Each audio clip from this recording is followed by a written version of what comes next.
Good morning, all. Ana m ekene gị ebe ọ bụla ị nọ na wee na-esonye m n'ụbọchị tata.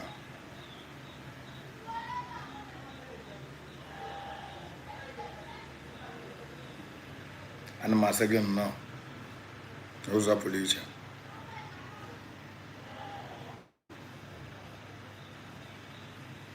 Kee ka ezinụlọ gị mee.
Good morning, all. Ana m ekene gị na-asị gị dịka ị na-join program a kata this year program a. Happy English New Month to you all.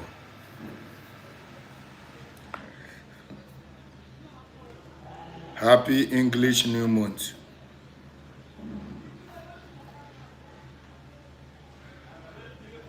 How are you? How is your family? I'm very, very sorry for not coming to program last week Sunday. Ndị be anyị sị na ọ na-abụ igwe jie n'ike avịa anya n'ike. My tradition teaches me that there is nothing that happens on this very planet Earth that happens for nothing. Ọ na-abanye ilo si echi elu kpoo n'ọchị n'elu.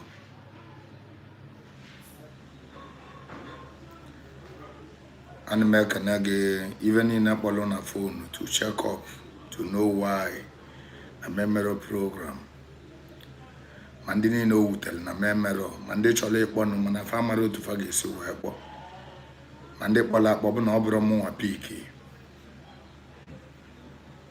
I am using this opportunity now to say I am very sorry.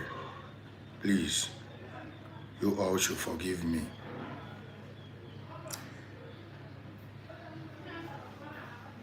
I am planned to come back program, but one or two reasons I could not meet up.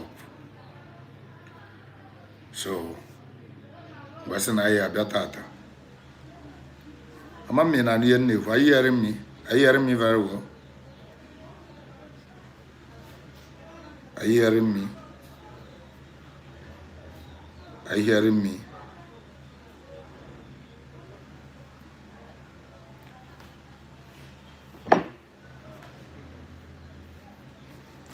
Eji m nzu ụwa na-akpọku Chukwu okike abịa m eze na-ekpebechala ọgwụ. Ma amasị Olise bụla ụwa Chukwu ji aka ya wee debe onwe ya. Chukwu na-ewere isi mbido nke o ji ewe isi njedebe. Ọ ga-alava ojulu ezi iyi. Chukwu na-ekwe n'izu ka m ji n'aka na-akpọku gị n'ụbọchị tata sị gị na mụ na ụmụnne m anọkọọla.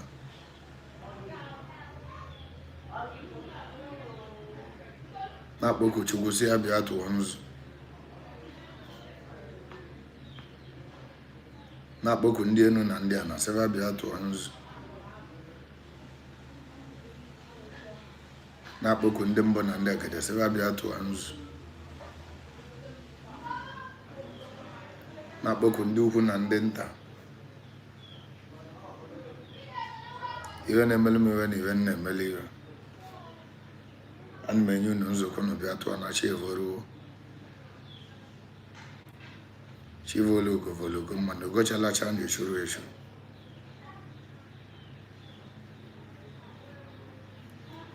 Ebe gwuo m aja na Igbo niile sịva na-ekwe n'izu ka m bụ n'aka. Aja na ukwu na aja na nta. Ekwe n'izu ka m bụ n'aka.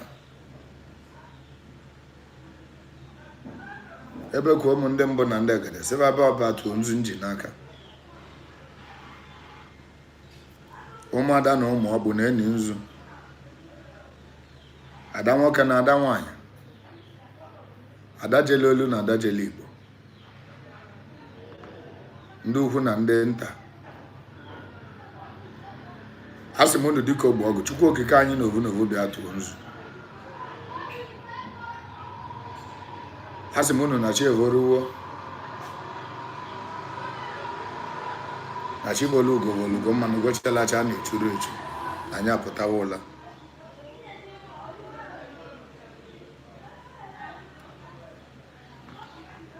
Ọ bụ ọnwa ọzọ ka abagali n'ime arọ 2026. Mgbe ejili nzu nwe wee na-agọ ọvọ na-agọgala ụmụnne m niile bụ ndị ive m na-adị mma, ndị na-ege program m. Ọva ka m na-agọgala ọvọ ebe ọ na-aba.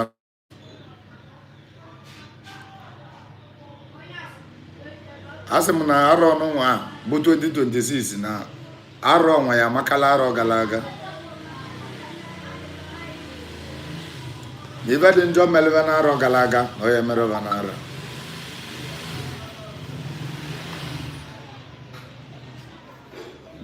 Na-ebe ọma ka ọ ga-abụ.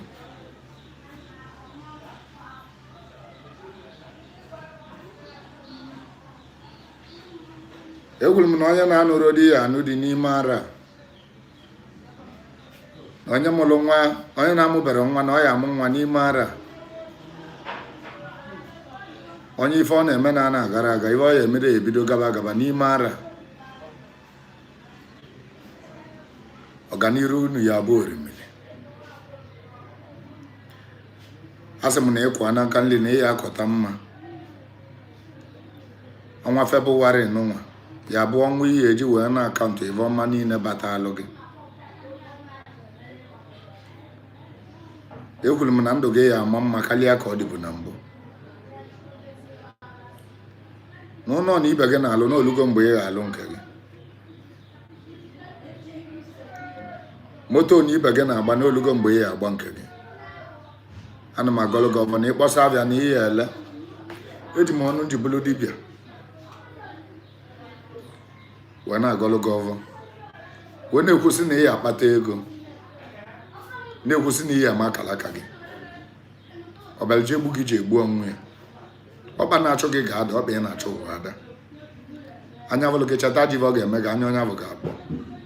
esi na ivi na-eme ya ewu ise wuli isi eti ọbụna ogogo isi ihe ekwo ka mmiri ihe atara ka mmiri ihe achaka ka anyanwụ ma ihe adara ka anyanwụ ihe enwulu ka ọkụ ma gaga anyụ ka ọkụ ana m akpọku mmụọ niile m na-ekwulu mmụọ niile m na-ejele ozi sịba na va ya ekwulu gị ife ọbụla ị na-eme n'ime arụ ọnụnwa ka ọ ya abalị gị ọ ya adịla gị na mma ọ ya adịla gị na mma ọ ya adịla gị na mma n'afa Chukwu na ọdịnala ise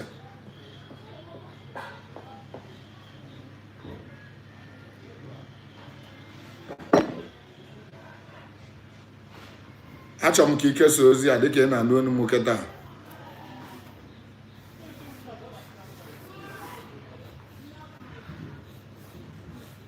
share the program achọrọ m ijili n'oge mbido program a wee yọọ mgbaghalụ maka each and every one of you that will come across this video later on.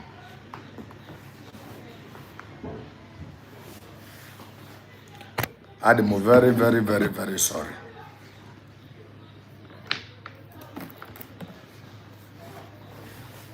Because I may say things that you don't agree.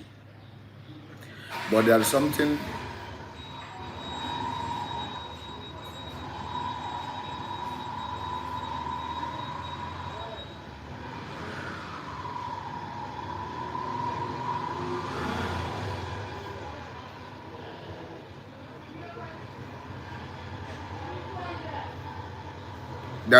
you will know about my program.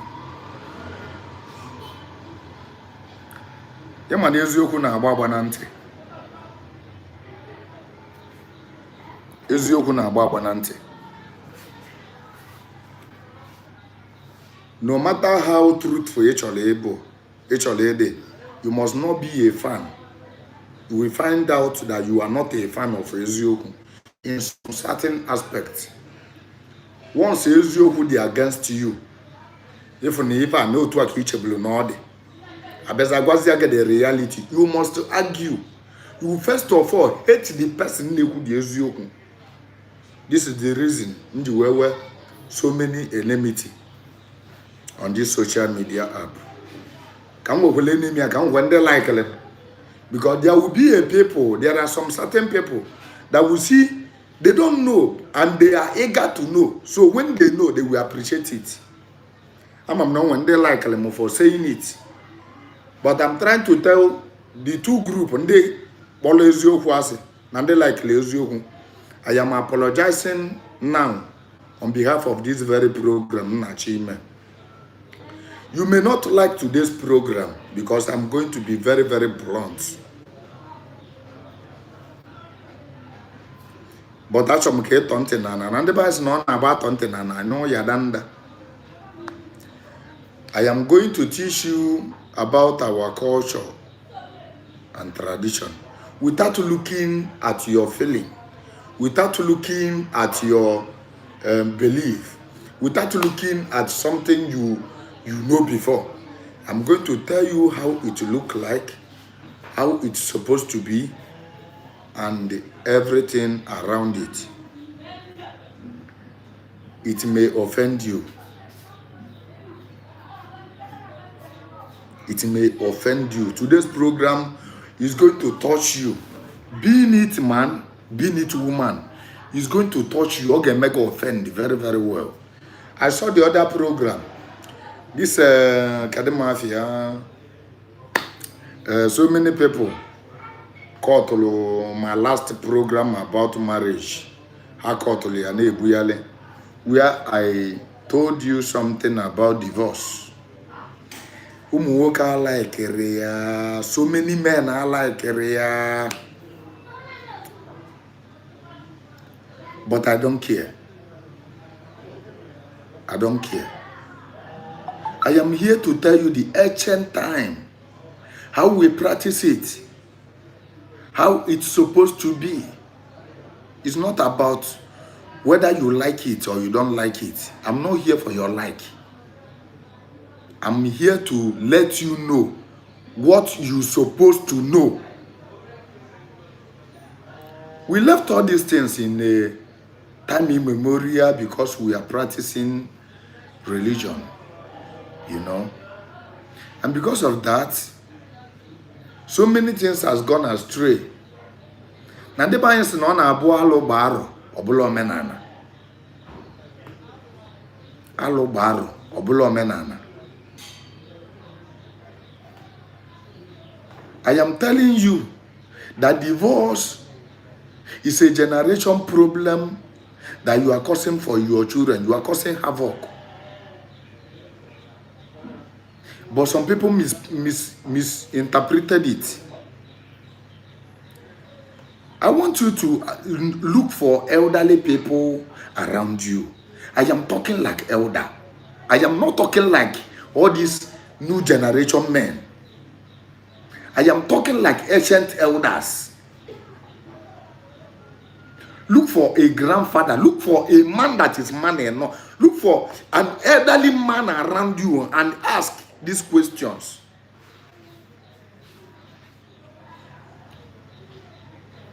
You don't just divorce.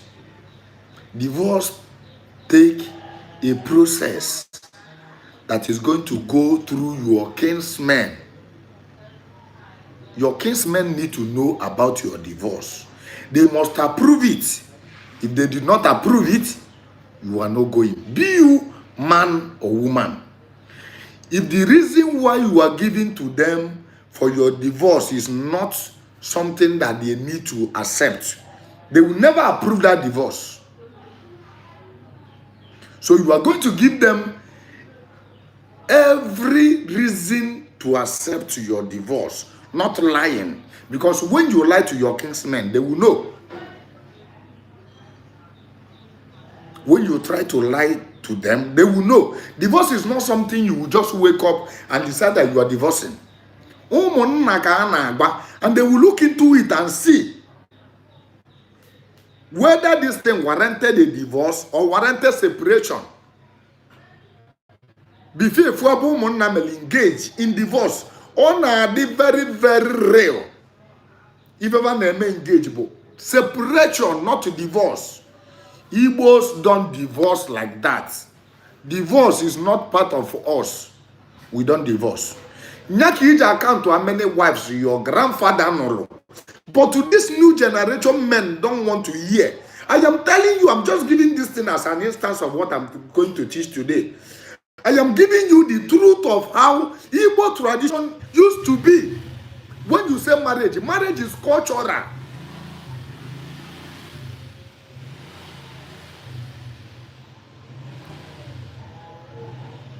When you want to talk about marriage, marriage is cultural. Marriage is cultural. And when you talk about culture, you follow the people that started that culture.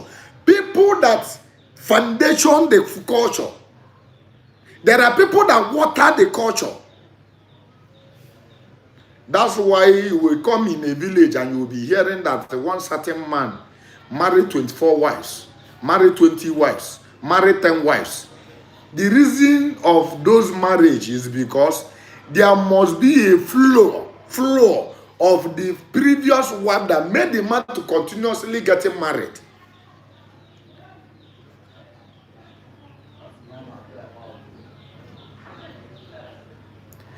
And you cannot use because your first wife offended you and divorced the first wife. Let me tell you, so many men have never wake up from their divorce matter. After you divorce your wife, you go back to zero. Except the spirit did not accompany you to marry that very wife. We don't divorce. Some people will divorce and go back to zero. You will never make it again in your life. You will never stand up again. You don't do because others are doing. I am telling you something about our culture and tradition. We don't divorce. You separate, not to divorce.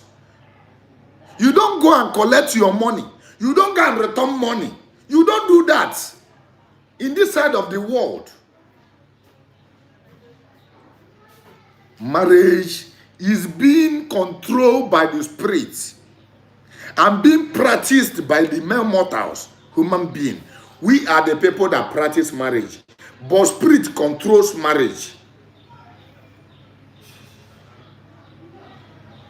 That's why you cannot just wake up and decide something to do in that marriage being controlled by the spirit. I told you this, and so many men misunderstand this. I told you that you don't divorce in Igbo land. We don't do divorce. Whether your wife went outside and carry another person's child and bring to your home, separate. You don't divorce. It's not every woman that you divorce and remain the same. I'm telling you, the spirit did not ask you whether she fuck outside or she do this thing or she got pregnant outside. You don't divorce anyhow. Your grandfather, how many can your grandfather divorce? You are practicing another man's culture in Igbo tradition. You don't do that. You don't do that.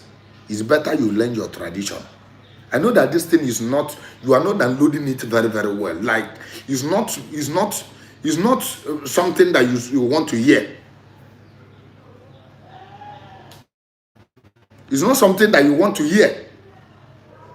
Africans, we don't divorce in this side of the world.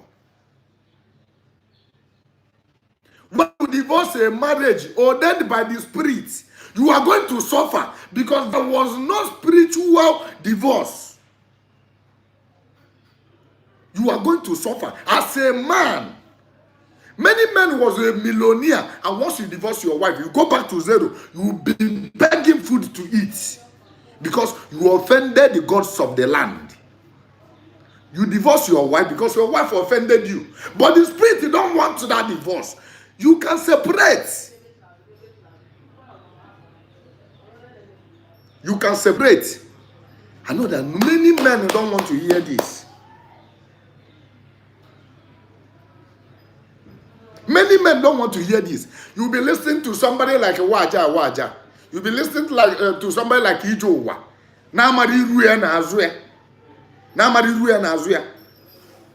How many divorces can your grandfather make? Do you want to get this question? I am telling you that there's a spiritual implication. There's a spiritual punishment for your divorce. For your divorce. You divorcing your wife. There is a spiritual punishment that you will never escape from. You are not going to escape from it. Once you marry, you are married. You can separate. If you don't want to live with the wife, separate. Let the wife go and live in another man's country, in another man's land, in another man's village. But don't go and collect that money that you paid. That the spirit of your ancestors escorted you to go and pay and bring somebody into their house. Except that the woman committed something we called abomination. There's something we call abomination. Your wife having an affair with another man is not abomination. It's something that you don't like. You don't like it. And in the spirit, it is not abomination. Your wife went outside and they sleep with another man. It's not something regarded as abomination in the culture. It's something that the spirit dislike and you dislike it. Spirit don't like it. You don't like it. Ada poli alo. Ada sisi pota nena kualo ka kualo na munye gijelu di na mmadu. Sisi iba ga kulalo bu na munye gijelu la nwanne nwoke akpoli alo. Na munye gijelu je tepu ime akpoli alo. No kedi malu nke bu alo. Malu nke bu alo. Na munye gijelu tutu ime ni ilo abura alo. It's not alo. You don't like it. You don't like it. Spirit don't like it that your wife cheated on you. It's not abomination. Listen. Obura alo. You will not like it as a man. But I'm not telling you for you to do what I'm saying. But I'm telling you for you to know your culture. I am telling you for you to know your culture. Marriage is between man and the spirit. Man mortal and the spirit.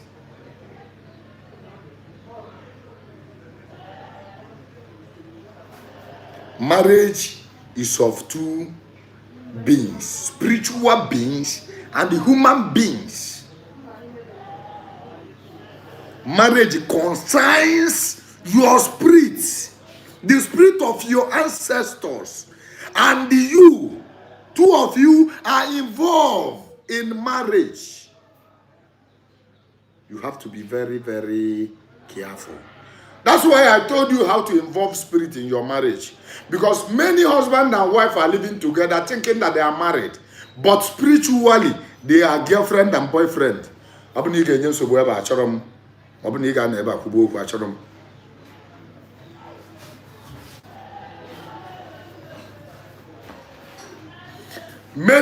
husband and wife, they have finished giving birth. Even their daughters and their sons are up to the age of getting married, but they are still boyfriend and girlfriend. In such family, there will be no growth, spiritually growth. There's a spiritual growth and physical growth. When you abandon spiritual growth and have a physical growth, that is when somebody gave you something like 100 million naira to start up a business. When there is no spiritual growth, that money is going to vanish out of your hand into the thin air. You are not going to see any benefit of that money. Within 1 year, there will be no spirit involved in that money. You can only grow when spirit is involved in your life. And I want you to know that spiritual controls the physical. Share the program. I am coming to where you are not going to like me today. You are not going to like me today because I'm going to tell you the things about tradition without looking at your face. And some people will like me because they have not heard it and they want to hear it. And for the unmarried people that are not married, you are going to like this message because it's going to help you a lot.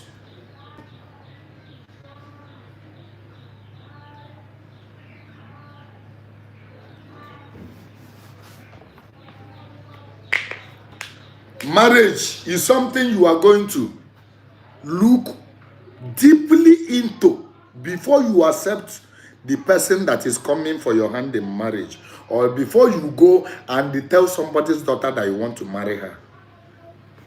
You are going to look deeply.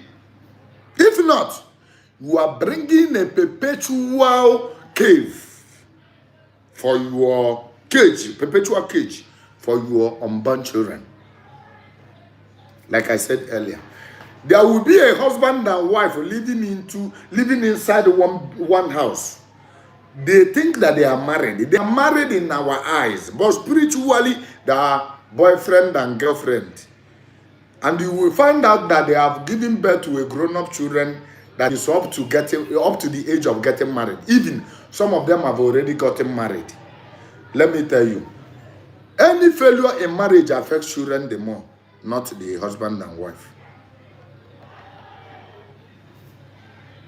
Any failure of your marriage is going to affect your children the more, not you and your wife, not you and your husband. That's why you need to look out for your children. Look out for your next generation. Because you are a seed planted by your ancestors to germinate and bear so many fruits and start another generation. As a man, you are a generation that is about to start. You are the foundation of your own generation. You are a production of your father's generation. And you are the foundation of your own generation. How are you planning to start this your generation? Any mistake made on foundation will make the house to collapse. Are you getting the point? Your foundation need to be built in solid rock. You need to understand marriage. You need to understand spiritual involvement in marriage before you go into it.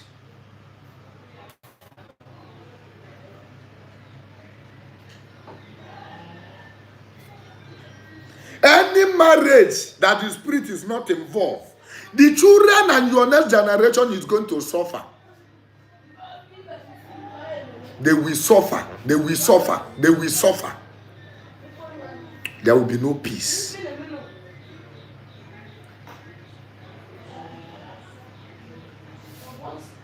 Can you believe that? Can you believe that?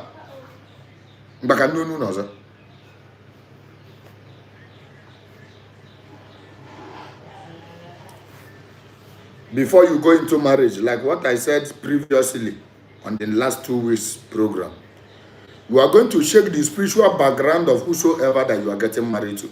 Let me tell you, never you eat the bone rejected by your ancestors, because once you eat it, it's going to choke you. This is a parable.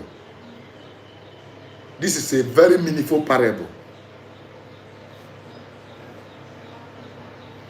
Never you eat a food that your ancestors rejected.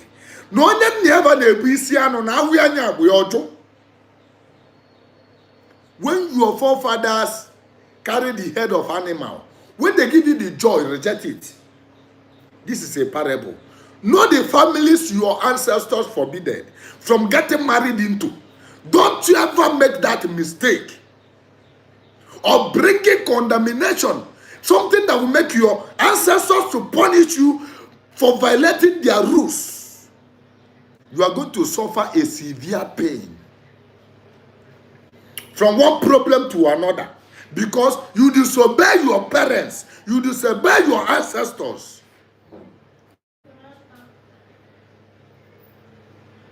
Religion can never save you from the wrath of your ancestors. Alpha. What?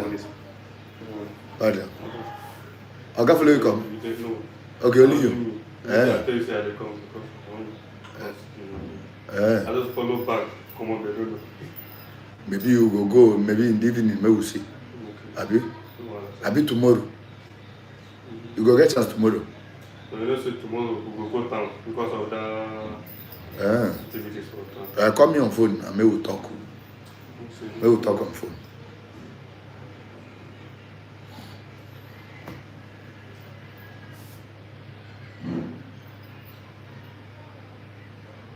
Call me this evening. Yes, sir. Yes, sir.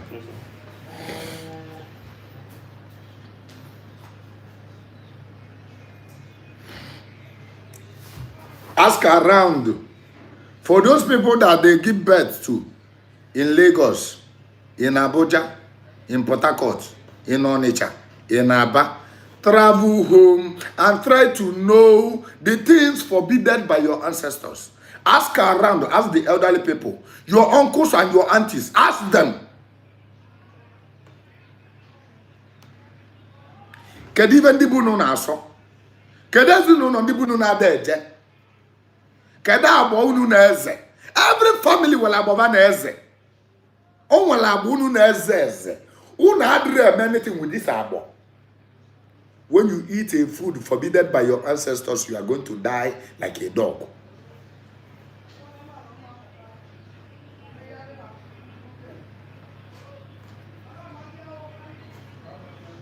Are you getting the point?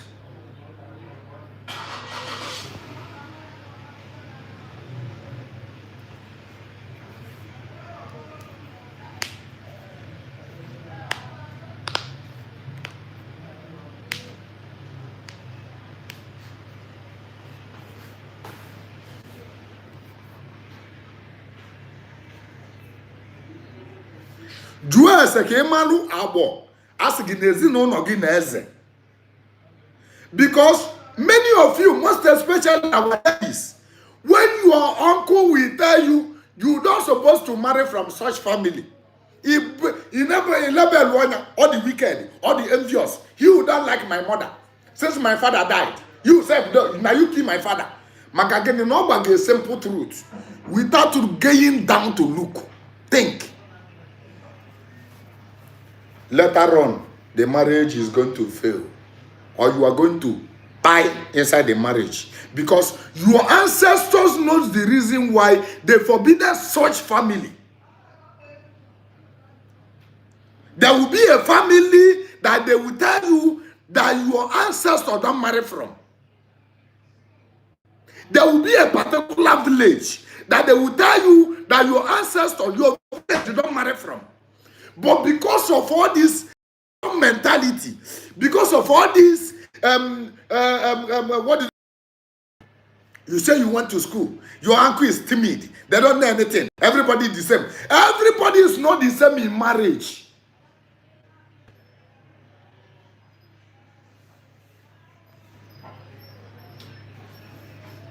Everybody is not the same in marriage. My dear sister, listen to your uncles and the aunties. They are not envious of you.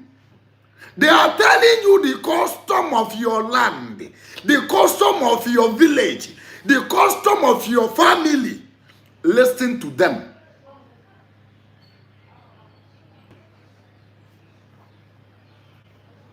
Listen to them. Your mother may not know, because your mother accepted it. Your mother may not know the roots of that very family, because your mother is a visitor, outsider, that not supposed to be disclosed. Something running inside the family. Listen to your uncles when your father is no more. Most especially those that their father grew up in Lagos, in Abuja, in Warri, in so and so. Go to your village and ask some questions. Just like in Igbo now. There's a village in Anambra State that we don't marry from. They are Anambra. We are the same Anambrans. But we don't marry from them. Once you marry there, you must see the reason why they told you not to marry. There are people stubborn, no? But you leave them, they will go and do. It's not when you marry, they will come and give you a fine. No. They will tell you, our people don't marry from this village. I have asked them, I've asked the elders, why are we not marrying from this village? They said that this village fought a war with our forefathers from time immemorial. And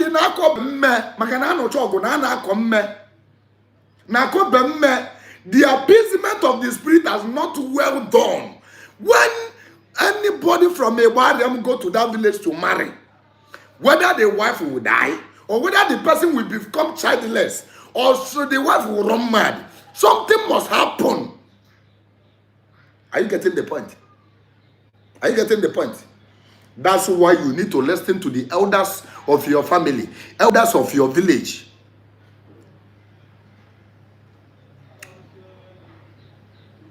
Most of the advice that are given to you is not a useless advice. It's not under envy or jealousy. Because when you come to this social media, everybody is talking out of points. I cannot use because I want you to like me, and I will see the truth and divert. No, I don't do that. I will tell you the truth how it looks like. If you want to accept it, it's left for you. And I'm not forcing you to practice my teachings.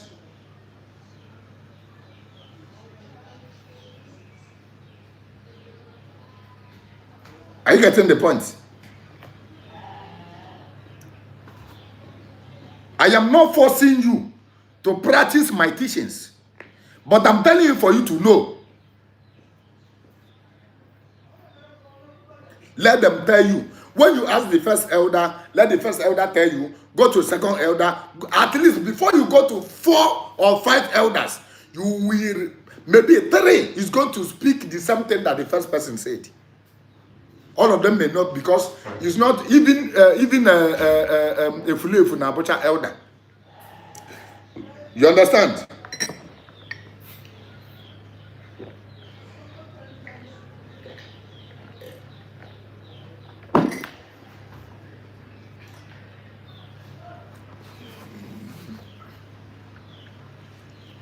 A Funabocha elder So you have to make inquiry from different elders before you go into any family, any village. Jua no will even better than about you work back here.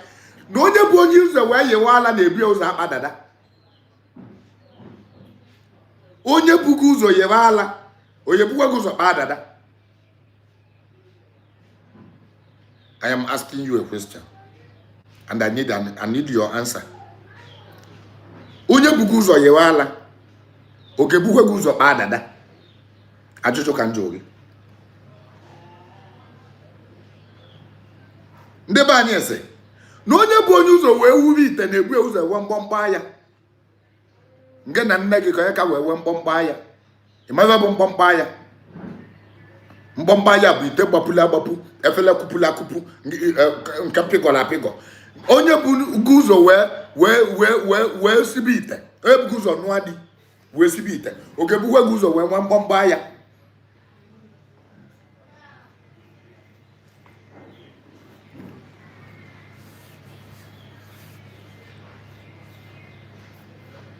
That's why they are telling you, because they have experienced or they have seen somebody that thing happened to.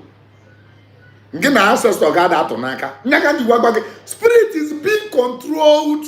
Marriage is being controlled by the spirit, and the practice by human being. When you say that, when you are living with that,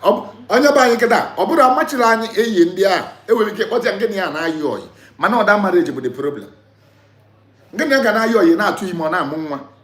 Madam Bob is again one with the problem. There's no repercussions, there's no problem.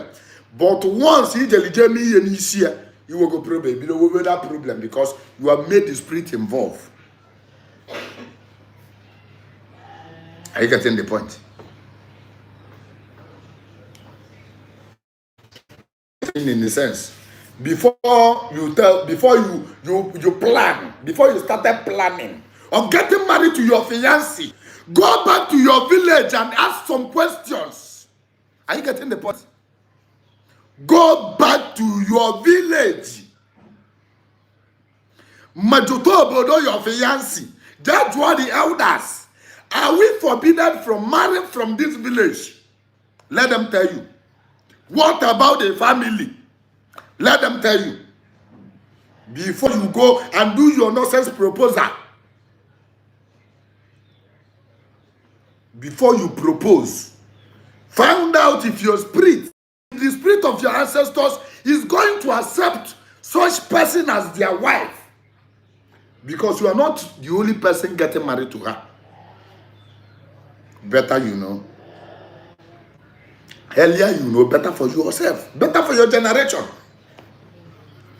Earlier you know, better for your generation.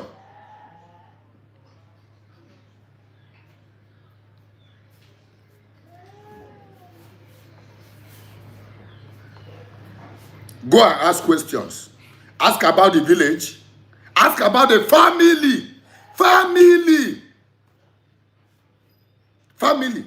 The village may be good. What about the family? Is there any perpetual cause? Is there any damage in the background of the family? Because you are about to start a generation that you are about to start a foundation that is going to affect or bless your generation. Which one are you trying to do? Look into all these things. I don't believe. I divorce. No, there's no divorce. There is no divorce. There is no divorce. It's not every woman you divorce. There's some people divorce their wife and die. They divorce their wife and die. There is no divorce. It's not every woman you will divorce. Ask questions before you go into the marriage. Because divorce is very hard. You divorce in real life, but spiritually, you are still married. I am telling you this for free, without you paying. As a woman, ask about the person that is coming for your hand in marriage. Go to your village, ask your uncles, ask your aunties, ask the elderly people in your village to tell you about the family you are about to marry. Divorce is not easy. Many children are suffering today because of their parents' divorce. Your children is going to suffer more of your divorce. Whether you like it or not. If you like, reject it. It's not by rejection. It's reality. Marriage is beyond your understanding and the imaginations.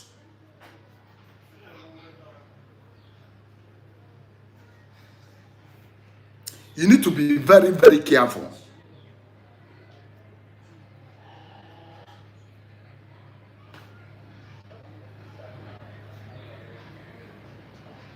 You need to be very, very, very, very careful before you go into marriage. You don't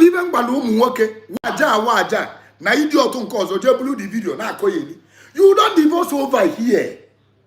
Papa or grandfather. You tell me, now olden days, now all the old corn produce new corn. Are you getting the point? New corn cannot say, I cannot do what the old corn did. No, you must do what the old corn did, because that is your foundation and that is who you are. Don't lie to yourself. Stop lying to yourself. What your father did is what you are going to do. That is your father and that is your generation. That is your foundation. Agwada amu agwo. Agwada amu agu na amu agu. You don't say that is olden days. Olden days produce new days. And new days is going to be old days. When you leave the old things your ancestors did and do the new thing, it's not going to be favorable to you. You are going to regret it. This is pure truth about life. Reality control this life. Reality. That's reality about your family. What your ancestors did is what you are about to do. If you fail to do that, you are going to suffer.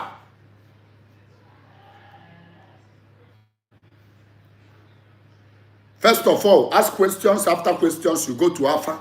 You ask Alpha if this marriage is going to... Ask about life. Two, first, if you are going to live long in marrying this very lady, because in some people's destiny, they were destined to be a widow. Are you getting the point? Are you getting the point? When you marry, you will know how long you are going to live. In some people's destiny, in some women's destiny, they were destined to be a widow at the age of 30 years. So you are waiting for your wife to reach 30 years for you to buy.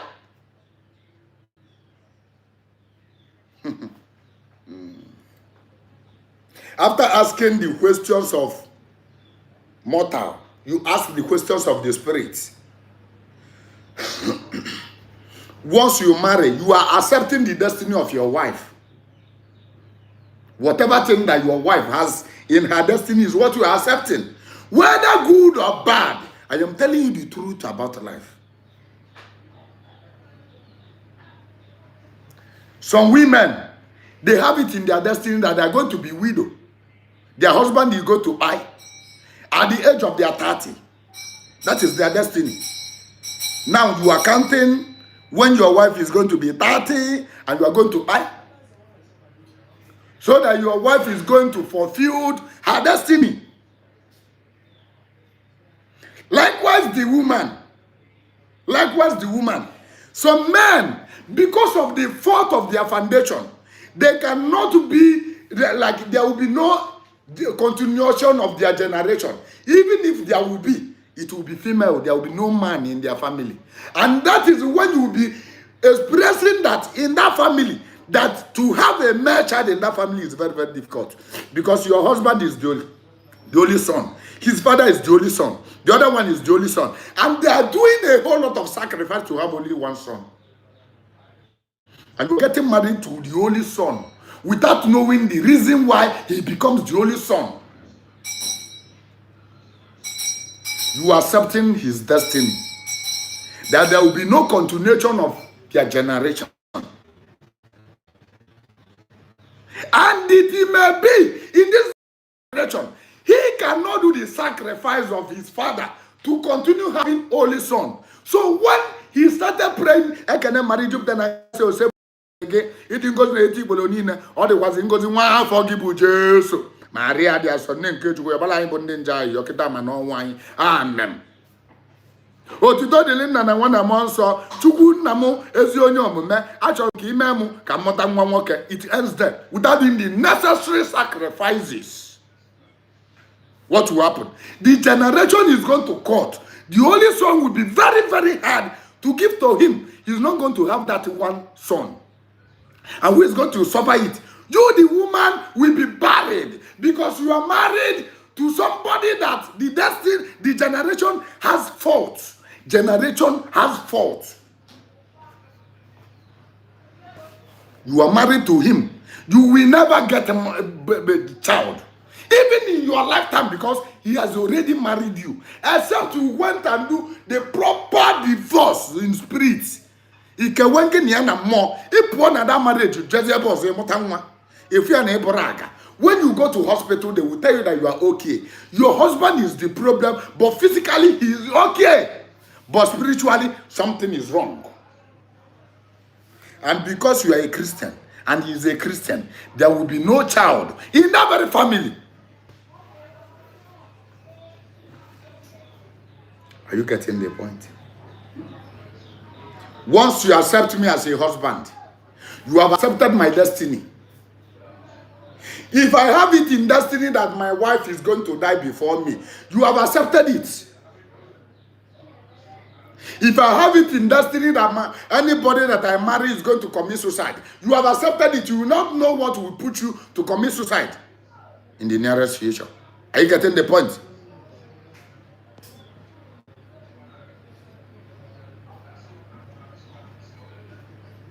Are you getting the point? Some foundation is ill. Some foundation is not strong. Some foundation are checking. You need to find out about the foundation before you go and live into the house. Because you are endangering your life.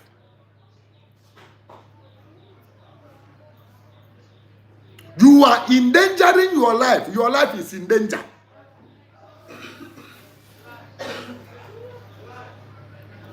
Once you want to accept somebody to be your husband, Maluma spiritual wife, yeah, okay, because when the spiritual wife did not accept you to be her co-wife, you are going to have problem.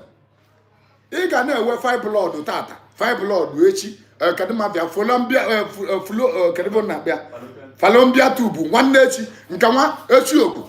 Ebeni na afọ gini na bu ebe a na-akụ parati mmụọ na-akụ parati ije mụ nwa dịka esiri na mmiri ọkụ. To have child will be a problem because you marry into a wrong family. You marry a wrong man.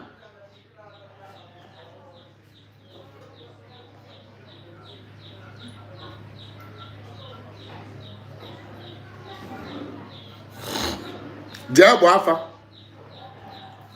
Jua me ga de one no na marriage you have 1. Jua me je marriage you have ga mata 1 or 2. Jua me je marriage you have unege bika 1 ka 3. Jua ma marriage you have ga de kuya 4. Draw these questions and let them give you the right answers. And it's not only 1 dibia. Don't confirm it from 1 dibia. You can go like 5 dibias. And majority carry the vote because all of them will not say the same thing. Majority of the DBS, if you go to 5 DBS and 3 DBS confirm it, go. If 3 DBS cancel it, don't go. No matter how truthful the 2 are. Instead, you continue, cancel the 5 you have gone, start going another 5. Until you are satisfied spiritually that this marriage is going to be favorable, that this marriage, your ancestors is going to accept it. If not, don't go.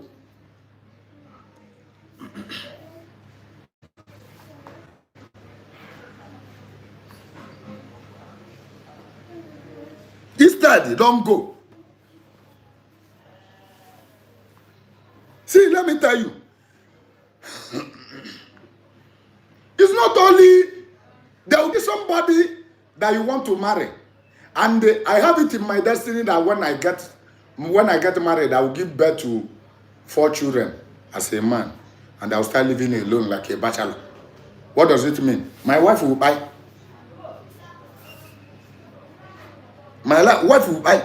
There is a family, there's somebody that will have it in destiny that his wife is going to die in childbirth. For him to fulfill his destiny, the wife must die in childbirth. That's destiny. That's why you need to ask some questions. There's a word that you will marry as a man, you off your light. Your light is going to off because the wife has it in destiny.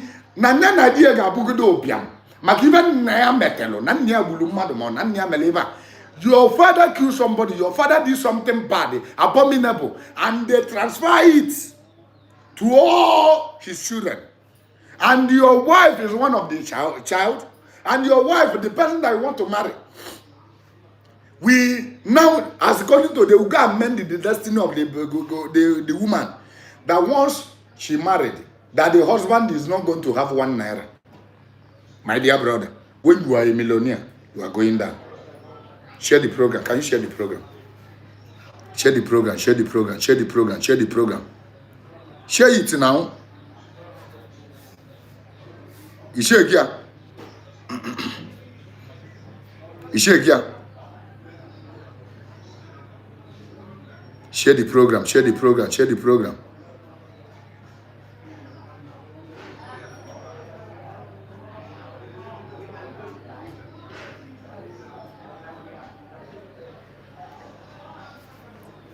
Have you shared it? Share the program, share the program.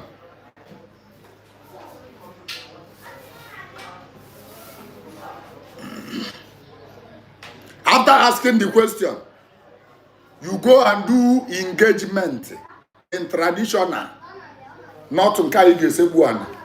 As a man, never you in your life kneel down for any woman, no matter whatever thing you do, except they force you. But if they force you, they are going to suffer. Never you in your life kneel down for any woman. Even your mother, there is a level where you will be. You will stop kneeling down for your mother. Even your father cannot tell you to kneel down when you become a man. When you become a man, you can only kneel down to get a blessing from your father, not your mother. I'm not telling you to nurse your ego. No. I'm not telling you to make you to like me. You don't like me. I don't need your likeness. As a man, woman can do it. A woman can kneel down for anybody. But as a man, teach your male children. There's a level where a man can grow up to. The man will stop kneeling down. Are you getting the point? Teach. Did I beg you to like me? Don't like me. Take your likeness out. And hear this. A man is not supposed to kneel down for anybody. Even your chi. Don't kneel down for your chi. Don't kneel down for Abala. Don't kneel down for Alose. You don't supposed to kneel down. Once you kneel down, you are transferring spiritually leadership to the thing that you are kneeling down to. You are nobody. You are becoming a slave. Once you kneel down to anything, you are becoming a slave to that thing. It's spiritual. Did I beg you to like me? Did I beg you not to drag me? Drag me. Drag Yamo. Drag me. Don't kneel down for your mother. Every people go one cup go lam. You don't deny Kabi. Don't kneel down for your mother. When your mother want to bless you, stand up. You don't kneel down for any fucking bagger. You don't kneel down to God. Men, you don't kneel down. We don't kneel down. It's going to affect you spiritually. Not to talk more of a woman that you want to marry. You don't kneel down to Chineke. I told you, you argue this one. When I said that to Chineke, you argue. Our fathers, when they want to pray, what do? When you want to do a goffer, what do? They bring a seat and sit down and talk to the priest. You don't kneel down. You don't kneel down as a man. You don't kneel down. You getting the point now? Sit down. Talk to the spirit. You don't kneel down. As a woman, you need to kneel down because this is who you are. You kneel down, not man. Man cannot kneel down. Instead of you kneeling down to give your wife or your fiancé engagement, let your fiancé kneel down and collect the engagement. But I don't care. Do I look like I care? Are you amanatom managanamu? Anyanachi? Managanachi? Managadachi? Share the program. Share the program. Let me tell you, as a man, you are mini God. You are mini God. You are God. You don't know. You are God. Gods. We are gods. You don't know. You are mini God. I getting the point. You don't share your leadership with another thing. No. You don't do that. No. You don't do that. I know you will understand it in another man's culture. What if you go to America? What if you go to are they doing all this? It's none of my business. I'm telling you my father's culture. As an Igbo person, you need to know this. It's none of my business if you don't believe. Who am I to argue with you? Argue with your keypad. Argue with your keypad.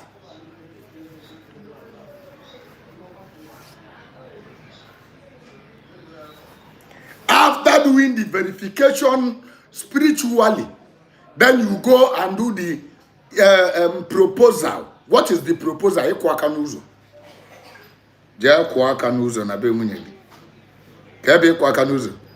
Go and meet the father with your father. I teach it in my previous program. Go and watch my 2 weeks program and see how I narrated it. Nage na the girl a check what draw the girl or you be well list. You watch a list. I think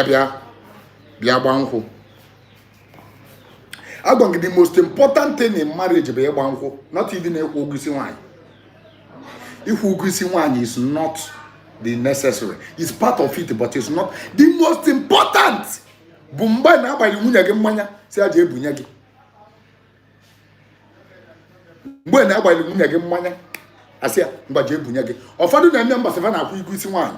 He menye indoor then put as publicly. Beze bia celebrate yenye. Is accepted. Igba nye mmanya the main thing. Mgbe na agba limunya mmanya si abuli aje egoso onye ga anu ya. Mmanya abu the marriage. Anybody that woman in yellow, that manyabo, you are going to be my leader. Man, can you now know that you are a leader? Can you know now that you are a king? Anybody that woman when you manyabo, the woman is now going to kneel down and said, be my leader. You accept the drink, you drink it, you have become the leader. You have become that woman about go alosege ngegana agia. You getting the point? You get the point? In this very angle now, you got very, very angry with me. Yes. Your husband is your head. Now, busy. You argue with your keypad. Do I look like I care? Do I look like I care? Come down and hear the truth, even if you don't believe, even if you don't agree. Hear this truth and tell it to your children. Men, stop making mistakes that is buying you on time.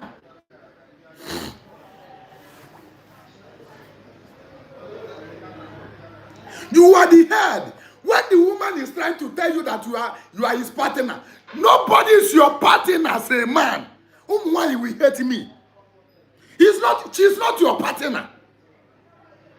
She's not your partner. You are the leader. Objects. And there were 2 kings in a village. And there was another in a village. And there were 2 captains in a ship. Of captain Ghana. You are my second in command, not my partner. You can't be my partner. A woman is not your partner. Stop speaking English. No, anybody that want to lie will start from grammar. Stop speaking grammar. Nothing like partner in marriage. You are not partnering with me. You are not a partner in Igbo tradition. A man is your leader, is your head, is your king, is your lord. If is your lord, your lord, your lord. You are not partnering with me. Nobody is partnering with the Lord. It's better you understand this and know peace. You are not my partner. Are you getting the point? Nobody is your partner. You are not partnering. You are the Lord. He's your second in command. She is your second in command in that ship that you are driving. That ship that you are piloting. She is your second in command. She have to respect you as the high ranking. You are the high ranking in that family. So we cannot be the same rank. But the same rank. We are not the same rank. Our men are being watermelon. We are now become watermelon. Because you don't want her to feel bad. You don't want the society to say. You don't want them to drag you. What are they dragging you for? For being something that God made you to be.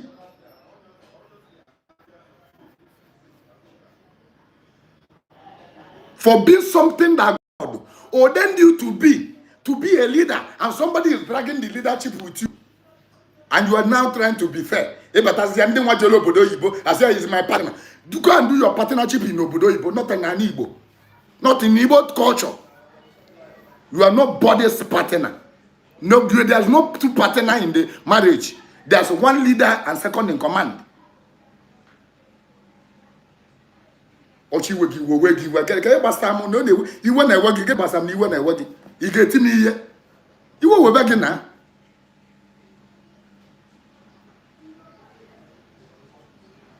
I told you that today's program is going to provoke so many people. For those that just join us, I beg, just tell them that I've apologized. Please tell them. Write it in the comment section. Have I not apologized? I apologized today, Abi. Did I not? Tell them in your comment section. Tell them. Be my witness. Those that started this program with me. I think I've apologized, Abi. Abi?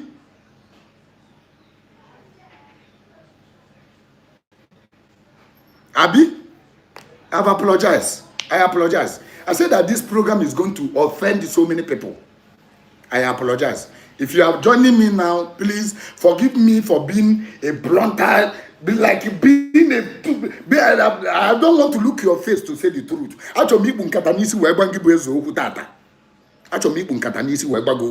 Because we are messing up here. We are messing up on social media.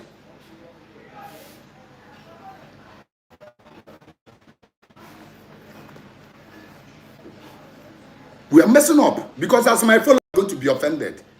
And why MMILI will say this? One lady in Abewa, what did you have with these women? Let me tell you, I am advocating for good tradition, even for women. Women are the leaders of tradition. The leaders. I told you one story the other time. Maybe the mad on our side, they are wine. Umuanda bakotala onu jegbu umu nwoke ndị nze na ọzọ gbaba na onye ọbụla repulu nwanyị si na enye na ndụ ma banish enye n'obodo. We started practicing it. Nya ka iji wee mewe agịrị. When you hear asị gị ndị mba mmiri unu na-agba ndị side a na-agba ndị mba mmiri, a na-agba ndị mmanya Igbo. Anyị mụ abụ ndị mba mmiri, anyị na-eme agịrị. Anyị ka na-eme agịrị up to today. Agịrị bụ when you allow a married woman to have an affair. We do the tradition. But the husband must be involved and accept it and go and present cola in Obin this year and say, this person will be knocking my wife. We do it in order to make sure that the women are not lacking anything. Because when I marry 10 wives, I will not be servicing all of them, only me. You won't make I buy. I told you this thing the other time. I told you this thing in the other time.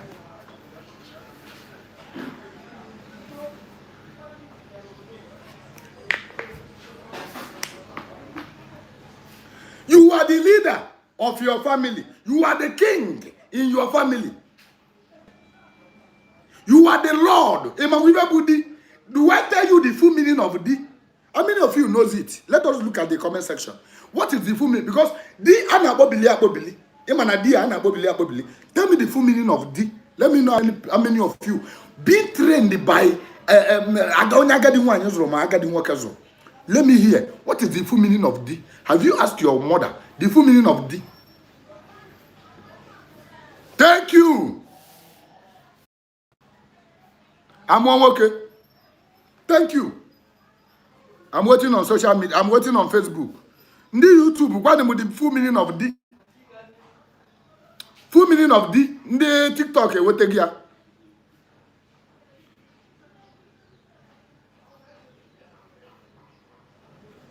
Thank you. Uju Jessica. I am surprised. The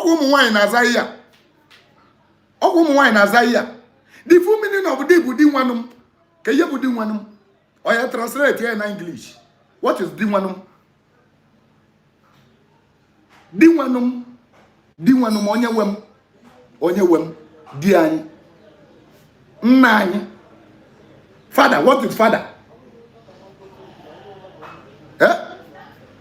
Nwanyi ji agaba azia o. Osim no no pota. Ogwu nuhu. Di wanum my Lord. He's my Lord. Are you getting the point? Deep, my Lord. Are you getting the point? Now you are not sharing partnership in that Lord. The seed to good develop. God will judge you when you are doing partner with your wife. God will judge you. Who are you?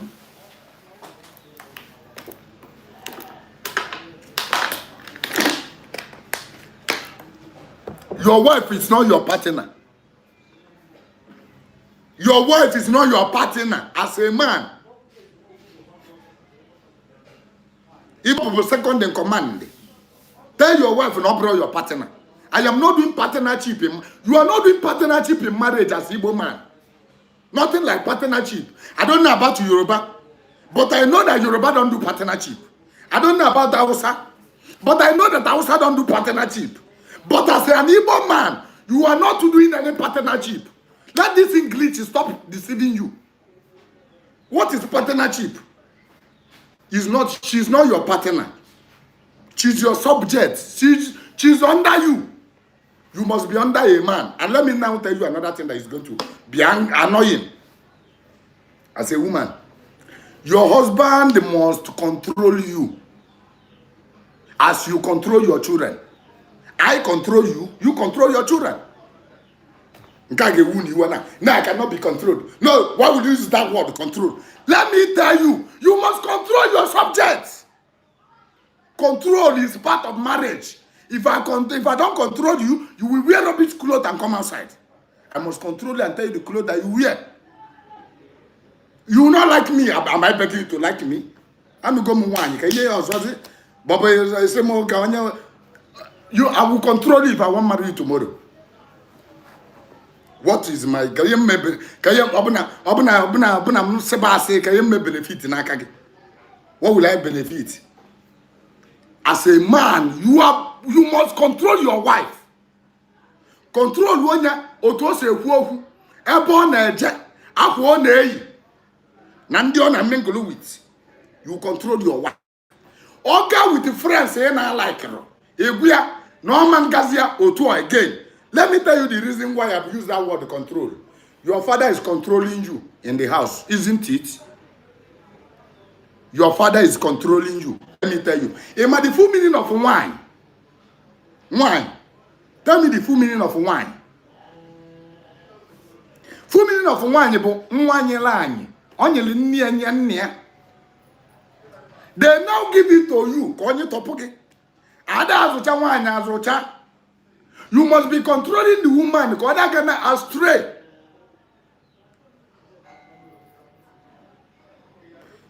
Are you getting the point? It's none of my business if it's making you angry. It's none of my business.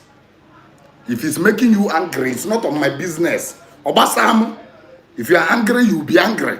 Obasam.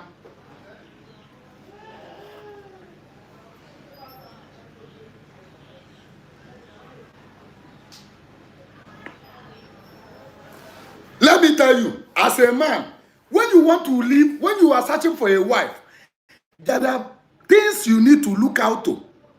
There are things you need to look into a woman before you accept. Before you now tell the woman that you want to marry her. Ima no mu wine and say, no mu okay juleberi, no mu okay juleberi na bonde chole lagi. Those that want to knock you, now them full everywhere. When they get to marriage, you will know that men are scarce. And don't wine juleberi na bonde chole nde chole la. When you get to marriage, you man who wine about oko. If it is bon wine keta, we blue na generation na. Hey. If it's bon wine keta. Let me tell you what my fathers, what our elders used to tell us. As a man, never you marry a woman that does not have a father figure in her life. I am telling you the truth. There's a reason for that. I'm not being beat for it. Like I'm not looking at anybody's face. Like I'm Ebu Munkata nisi when I go on.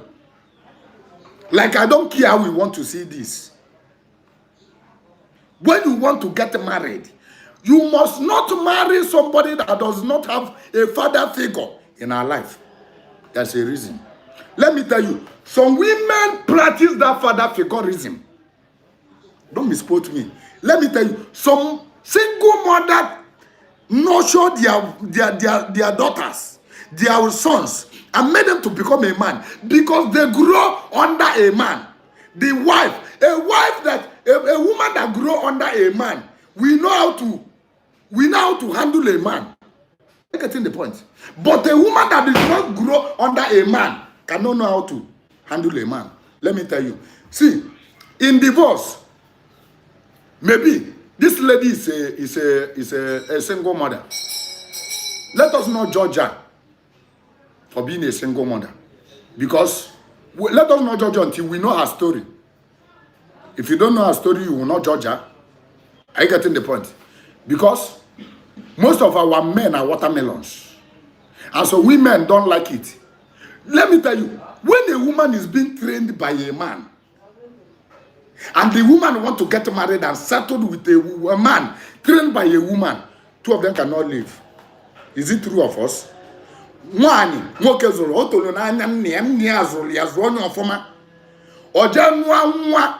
single mother. Single mother. Tell me the truth. Can they live? Can they live? Tell me the truth. Just don't live. Just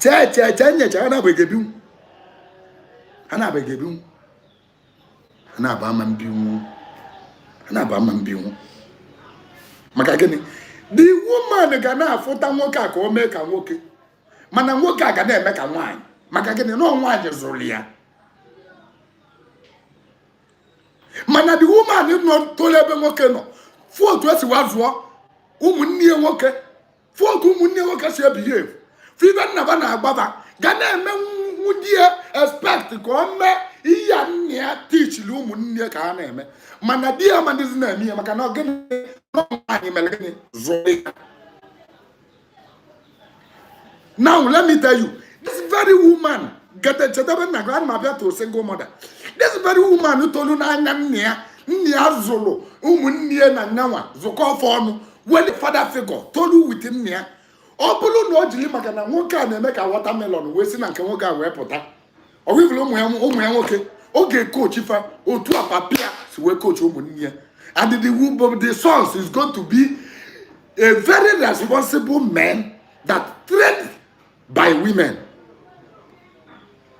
One is over. Manaba get that man's orientation. Makagene na never no na nya foka nya si we na zo munye. O pick you some valued points from them, from the mother, from the father. O we use waka we zo muya. We are not calling those people out. That's why in single mothers there are those that are wise. She is a single mother for a reason. For a reason. She divorced for a reason. She separated for a reason. Are you getting the point? This woman get trained very, very well. Magagini, no well a father figure. Oh, well, a father figure. Are you getting the point? Let me tell you the reason why every woman needs father figure. A father figure will tell you how to handle a man, how to live with a man, how to endure a man, how to forgive a man. We tell you the secret of men. A woman trained by a man knows the secret of a man. Because when a man started lying, we flash back and remember when the father told her, Nkechi, Dinuagi, Oya ki ge mebe digi. Amaka, Obo tu aki ge si wene enye digi ni. Osi akunye ba vosu so ilu obe digi kana la rola by this time. Obo na agba no be go ofu na adira agba go ofu. Imagine can be a useless wife to your husband. I'm telling you the truth, I will lie for you. If you don't have anybody telling you, or if by this time, it's not like here, Gina Tatola, and Bedigi Menwadi. I stand there, Hula back in Namanya. Or by this time, it's Tatola, Gina Tatola, and Bedigi. Or Bitatola, and Ben Walker, Eman says, open no more and Agbaga, you become a useless wife. I'm telling you the truth. I'm not lying. I'm not hiding mouth. You must have a father figure. You must have a father figure. So as a man, no one near one you want a father figure. Let me, the reason why you wait your father figure, come that's now no one you be with the papier. Magana mama your papier mel. Amami your papier mel. Mamia you wear up papier. Let us not judge it like that because I have sisters and I have daughter. Okay? Only them name. But let me tell you, in 100% of all the divorce, all the single mothers, 20% of them have a genuine reason. And if it's your sister, you will support her to leave. If it's your sister, you will support her never to marry that man. So let us exclude them. Let us exclude them from what we are saying. But the other 80 are rubbish. I'm telling you the truth. Those that don't want to be controlled. When you have a father figure, the father figure will part it to you that a man needs to control you. You see the reason why? See, those that grow under a man, you cannot see them on social media doing this rubbish. I cannot, who marriage you help? Because marriage you not help you because you don't grow with your father. When you have a father figure, marriage, you know that marriage helps. When a man is involved in your life, coaching you and telling you what to do, telling the right thing, how to handle your marriage, how to grow, you will never see such women coming out online telling you who marriage help, who marriage help, who marriage help, feminists. Those that carry feminists in Aishi, they don't have a father figure. Count them, just go and check them. Go and dig and ask questions. Go and ask questions. See, we hate our fathers because our father tried to nurture us to become a better person in society. To become a better person to our partner. Or to our wife or to our husband. Somebody that we are going to settle with tomorrow. Our father giving us that iron hand for us to use the same hand in our own children. Makageni, without that iron hand, you should have been a worst son now. Check in there, pampam. Onya zota, second azoto, gazoto. Onya zoto, lazoto. We don't want you get work on one. Mbo one can drown. Walk azoto, lazoto. Organoge. They over pamper the man. When they over pamper the man will become a woman and become spoiled. Stop supporting nonsense because of your agenda, this thing about you don't want to your wife. Some people, some men in a phone, you want to Elia, but now to look on wine like I am upon on wine, you develop no wine or Choroko who's selling Nania. Instead of you controlling your wife will be controlling you. Chukwajo. Amolo mumusie mike, amolo mumbulungo kamusi, mbulungo kajala kaja, man control me. Nobody will control me. You don't control a man. When you are a man and a woman is controlling you, you idiot. Ike mbe. Ike tolo, ike obago kebo.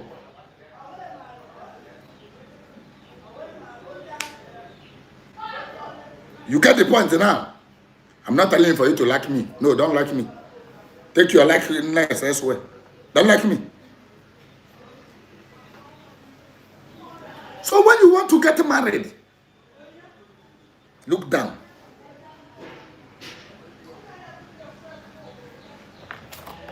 Look down and know the kind of woman you are going to make your wife.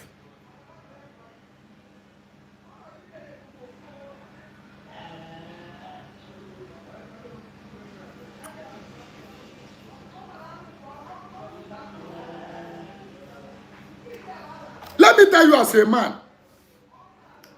your responsibility in that very family is protection and providing. Let me tell you. You need to protect your wife. You need to protect your wife from your family as a lord. Because Lord is, when you become a lord, you know your job. Do your job as a lord. Number one is providing. Whatever thing that your wife needs, you provide. The one that you are capable of. Gently, you complain. You tell the wife, please, I don't have this. Or her right. You need to tell her, begin provide the earlier. You don't give any excuse why you cannot provide. You can only plead and beg. Give me some time, please. I will do this. Because you are owing. As a Lord, you are not doing your work. Any Lord that is not doing the work, the leadership will be taken away from you. In order for your leadership to still remain, you are going to beg. Your primary duty is to provide whatever thing that they needed in that very family. You provide it as the Lord. If you refuse to provide it, the leadership will be taken away. Maybe the wife will hold it for some time. And once your wife will hold your leadership, need that power. The leadership or control the we share it 50-50. I'm paying the house rent. Where will you be sleeping? You're not supposed to be sleeping when your wife is feeding you. You wake up, you do the house chores, you sweep, you watch, you back baby, because your wife is feeding you. The leadership has changed hands. Kimali yeneme, obri dina zaman man, epototo te blue lazy bamboo, dinalan, one you judge hospital, gilli. What type of a man are you? Is that the man that your father raised you to become? Are you a man? A watermelon? What type of a man are you? So when you can lead, you allow your second in command to lead. You get the point? When the Yaradua was not okay, Mafia, good luck Jonathan, take over. It's the second in command. Are you getting the point? So let it not give you headache. When you cannot do your primary duties, the leadership will be overthrown. I'm not in support of Gana, except me, come understand. Kowalia, when your work is not paying, when your business is not more paying, come and tell her.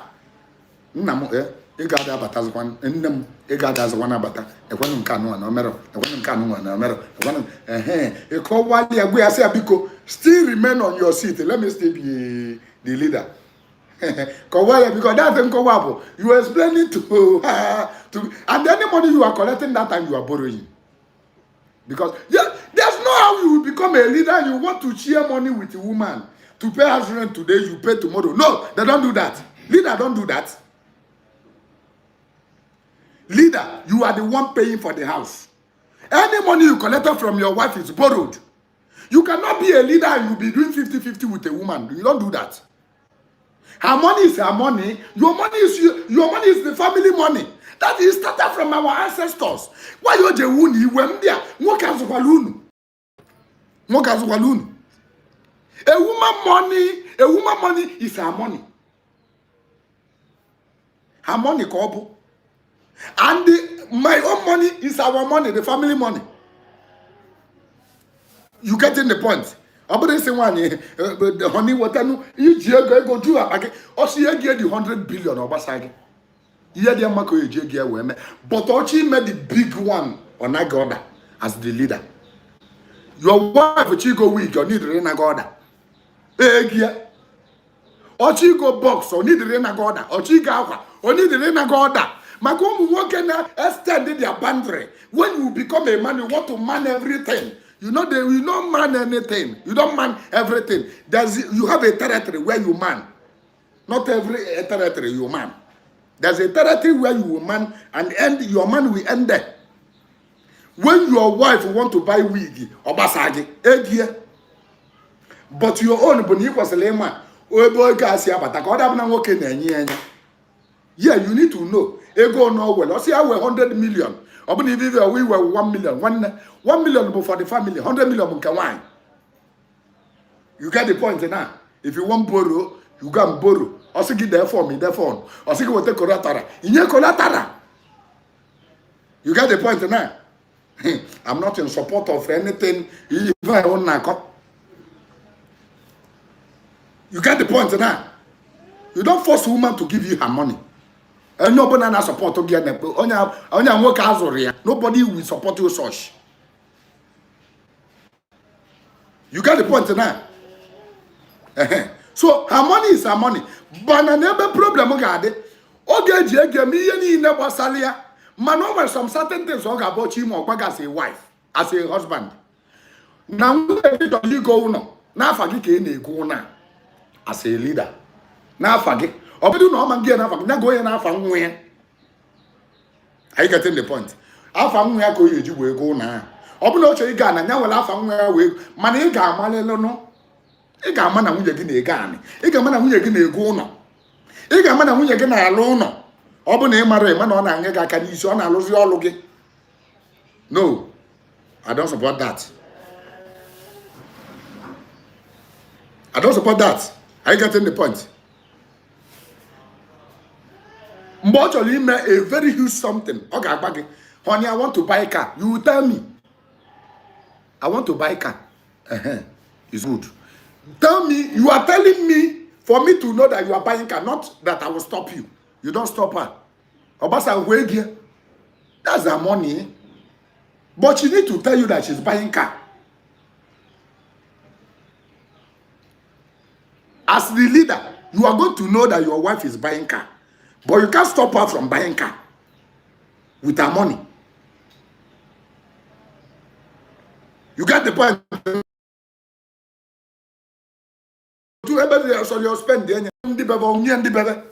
So stop being jealous.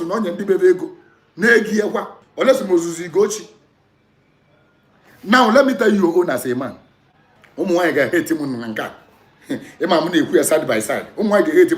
As a man, your wife don't supposed to know your account balance. If your woman is knowing your account balance, a man Congo. No. Nah. Not able. Your wife don't supposed to know your account balance. Of course, you may go then I can't talk. When your wife knows the money in your account, how will the kind of brain if I were?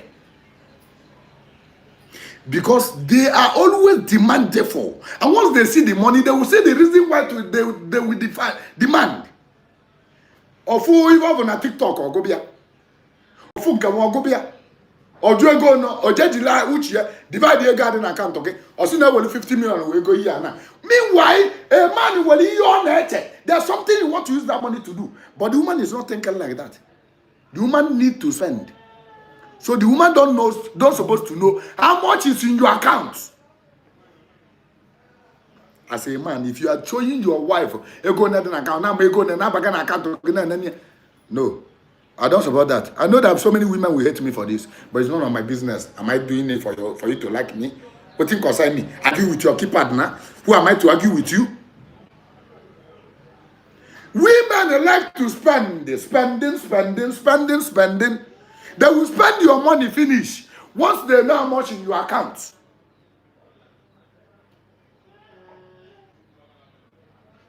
I think the point now.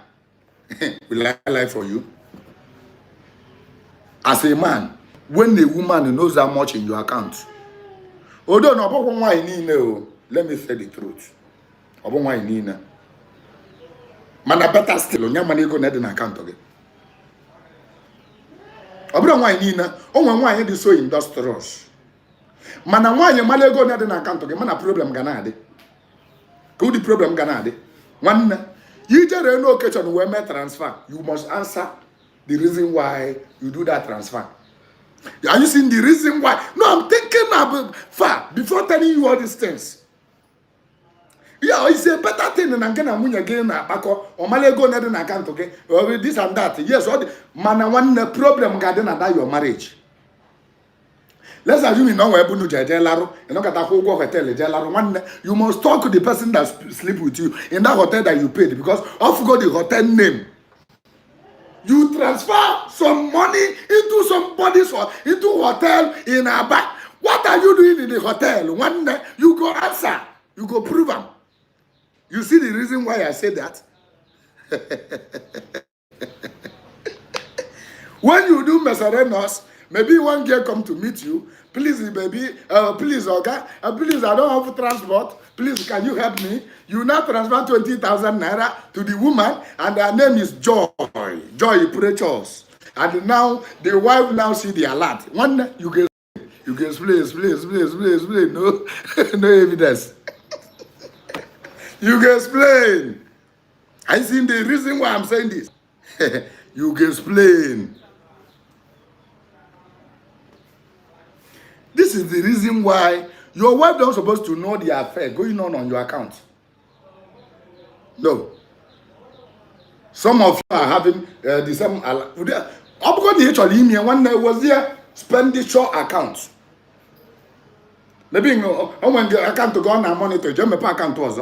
Tibe all this Mesarenos money. Egi eji we na eme ebe chana madu bu ewu e watago etinye na account nka ka oda mazina man as a man. Let me tell you what your fathers refuse to tell you. Your wife is supposed to know how your money is going and coming in. Are you not the leader again?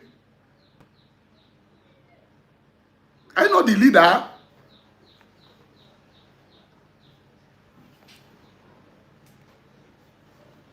I know the lead again.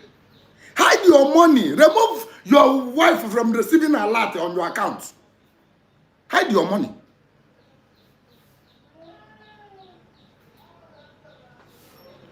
When she requests you near, I will account of my operator. I am a mess. If you get me, you need the open. I am one handle the business, the company business, company account to the each. You get the point now. Business account to the iche. Okay, I'm about it. Makananya na ke lufan. Okay, water. Most of the women anya na lufan. Company account, business account, all the iche. Man, no livable a personal account, okay, savings account, okay, or current account on Goma. Wopi anya dia. Are you getting the point?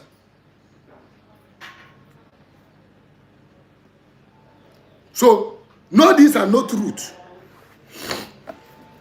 No, these are not peace in your marriage. You got the point. So, now, when you want to get married, a woman who wants a father figure, Adrebi, Sosia, When the woman try to go and live in Lagos, your father must say no. Say the truth. Unu wabu ndi je Lagos, okay? How many of you can your father go agijebe?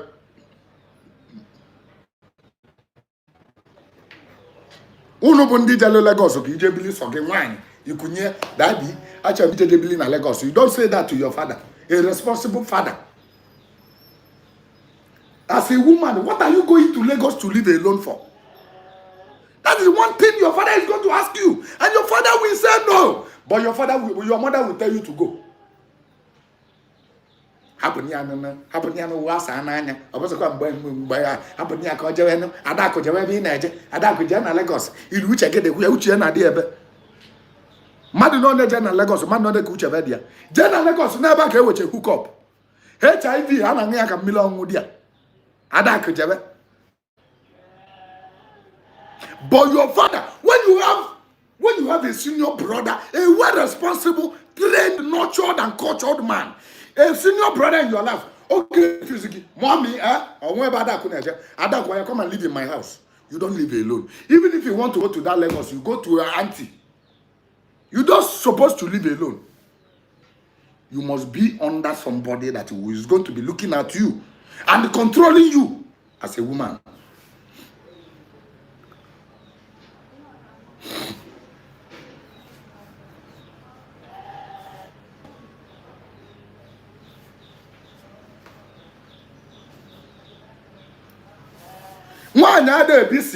When you want to get married, it's not every woman in BCA. Let me not generalize it, but let me tell you, 90% of them want you be survive maybe go. When the woman leave, or put an near, we believe one you need your freedom. A woman don't need freedom. On all her life, she don't need freedom. Anything freedom will spoil the woman. So university go dey alone, oje university. That years organ on university. One odika okoko atopele na cage. I'm telling you the truth. Ema na atupo okoko na cage. Opale ebo, bebo, panoku, oje na oka, oje nubi, oje okoko atopele na cage. Ifunu kia.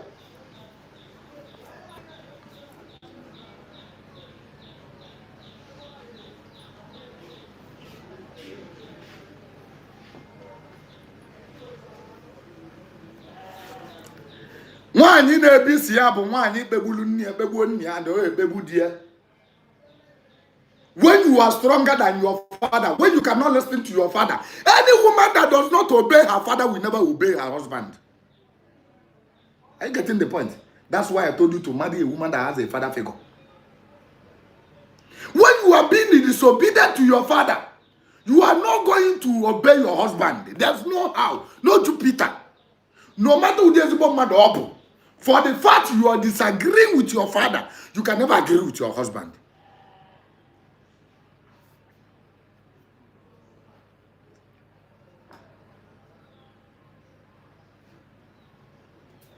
Are you getting the point now? Now, a man, every responsible man in a Bible could lose on Motamoke. The reason why you won't get when a Bible could lose on Motadiopala, Bocadiopala, when you come over Nika. When you marry, when you get your first son supposed to be, it was raised a Jackie Kazu as Moses. First son. No, I don't have a first son, maybe. Only na pamper too much of the last born because I'm where is it? Last born can pamper. Daddy a bolia, Bob non on a road, Bob non a menka, and then near where what I de Quigili, and you lia. A year. I see as a crapiano, Coliano, on a lacha milk. Milk in a lacha mwa. Last born again a lacha. Macagani. I told you, Pampagi, I'm telling you the reason, the secret of that iron hand you are that digging a looking bar. It is your boss, Halaga Cobo. Or Sikini. You to when you get a book, we can wait 3 years, your siblings. 3 years.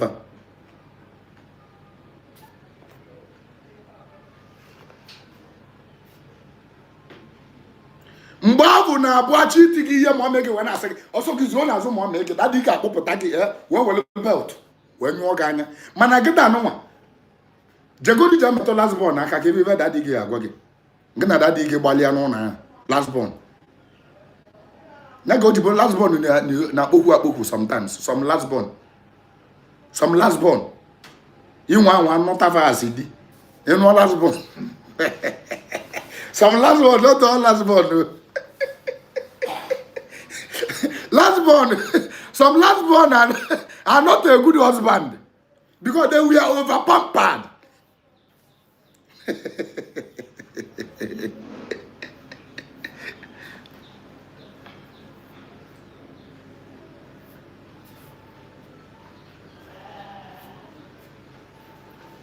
You understand now? Not all last born. Konda to na mokuta and the last born. Konda to na mokuta. Onwe last born no bukwa na aka na azu wava. Last born have ndị ara positive about the senior sons. Man ndị ada. Ada na adiokpala na akpachapụlụ fa anya kapa wee zụọ ndị ọzọ. So any woman who want a father figure, when your father is tired or when your father is late, then your senior brother will take over.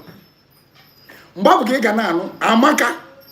Idi ke jina anata no na anu abosi so ka na azo ge nwanne mo bro. No, you cannot control me. Are you my father? He's your father. Imaro no your father ka obu. He is the more father than the father. He has more right to become your father than your father. He is the father that fathered your father. Are you getting the point? When a responsible, cultured, well-trained, things don't go astray. Things don't go astray. You stand up, you coach your siblings. This is what I'm teaching my son to become. You will tell your son to be merciful, protective. He's going to be protective because the mantle of leadership is going to go to him. Protective, merciful, tolerance. Okay, the end of someone no one near Melia. You say, man, one nigga cob. This is what they told them. A man on one nigga cob. Although the daddy, if I, Ozia, you know, Wamaka wear patanona by 8. You don't know the reason why they ask you that question. You know what? Amaka wear patanona by 8. You took one your budget. And I said, that dear mama, one they are sending you that like they're giving you a leadership. You might know the reason they took those out to do then. Nakana call again now. I said, no gigaya kanya.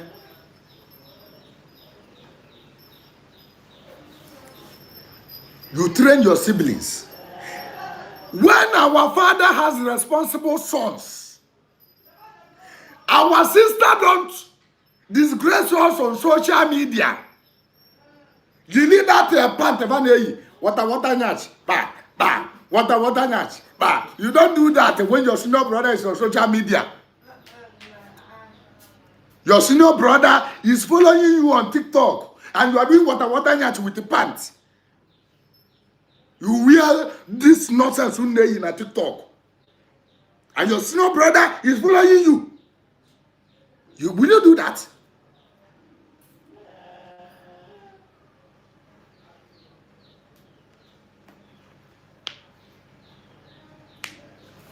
You understand? If you believe a senior brother in Lagos, you do not Lagos. Do not. Come on, let them motor get in Lagos. You do not here. When you don't want to live with your cousins, aunties, uncles in Lagos, you are coming back. When you know Lagos, if you want to, if you must travel, you must go there. You must go and live with somebody. Ada happen one year here. Now one year will reach here. One you will reach a daily. Uchi liko we ma okay will reach an abo. Are you seeing the reason? One you will reach a daily. Now go to the one you use Igbo mado. And Obo mado, bro, no one must say devil. Obo no devil, man no devil, oh devil. Makanuche nearly call away. Devil Jenuche ko no work or jana and cause no work or jana. Devil be Monday or for Thursday or be Tuesday, be Wednesday, be Thursday. To go na be Sunday or for loaf. Man a devil na balu mo kosa. I getting the point now.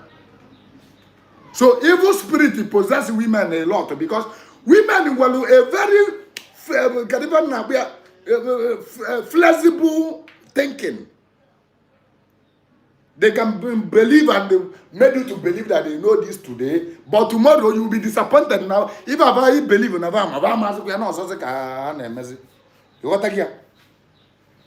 that's why they don't leave them to live alone. On a woman one you want a most in a farm and be of ma as a moko wali anya. Iman be soggy as a responsible man. See, when you have a responsible mother, your mother will never tell you to marry somebody that is living alone, that doesn't have somebody to control her. A woman's life is all about controlling. The woman must start controlling the woman when she was a child up to when she is married. You will still be under control. Are you getting the point? One you be here, Boji of Georgia or for Chocha. On one day, my year. You want to go? Mana. One you believe so, okay. Let me tell you as a woman, there are argument here. Maybe with your parents, give you what the chances of getting married than when you are living alone. Because my mother will never allow her son to marry somebody that is living alone. Even nowadays, I don't want to advise if I know not to be in Lagos. You say no wine, not a village, be no wine. That can Lagos. Your mother, your fellow gender, they tell their sons not to marry from the city. Make them come back village, come marry a better child. Why did they not include you as a better? They don't include you as a better. You don't know.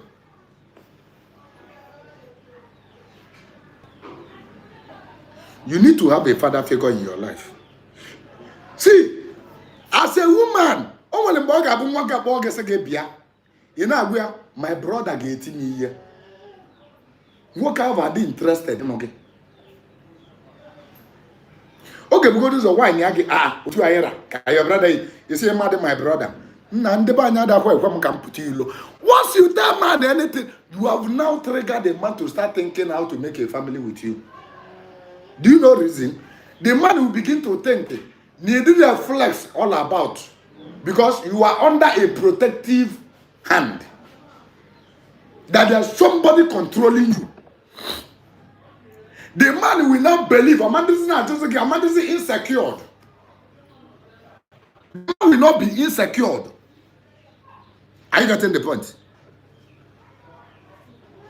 The man will not be insecure again. Try to use this method. You want a new boyfriend. Now we are getting out of the let's say, hey, Chineke God. Hey, you know that's a fake call. You know that's a fake call. Hey, brother, Biko, brother Biko, but you get Biko. Hey, brother Biko, Balo no more. Your women are many body here. Once you start doing this thing to a man in a man's front, in a man's presence, the man that is more serious with you. That join the man that you are a man enough, you are a woman enough, that you are grown up now, nobody is controlling you. You need to be controlled in order to have a responsible husband. As no, or they call the person, or they call the goal. When you show your husband that you are, see, a responsible man, when a responsible man come to your life, first thing I'll get check your social media handle. Okay, your social media handle. First thing, any man that is interested in you, we go to your pictures, videos. Koje check here. Imagine no check here. Only check your dem mama. Only check all the apu in eyi. Only check your being just such a picture. That's the first evidence. Oh, check is here. Or when that years. Or what you bag about your family. Are you living it? What are you doing? You work with them. Are you getting the point?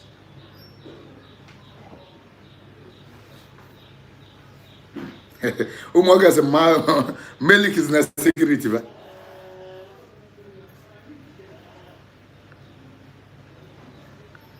Melik is not security. You need to show a man that you are under somebody in order to get married to a responsible man. except me chole no ndia or the call the Guinea club. A man got to give me a club. If you hey, babe, I be club vibe like I used to go club. You on to give up or drag me in a club. Was like every Friday, you know that club in Ikeja, you know that club in Okoko, you know that club in one you don't kill the vibe, you don't kill them, you don't be married material again, you don't kill them, you don't kill them. A responsible man don't marry woman that go to club. That is something that our mothers teach us, our fathers teach us. Can you be proud enough to tell your in-law in a club? That's you will be proud enough. Even as a woman that is against this thing now, will you allow your brother to marry one you in a club? Can you hear them in a club? Will you tell your son to marry somebody in a club? Every Friday on a club, with outside, with a ball for club. And you want to get married, will you tell your son to marry that person?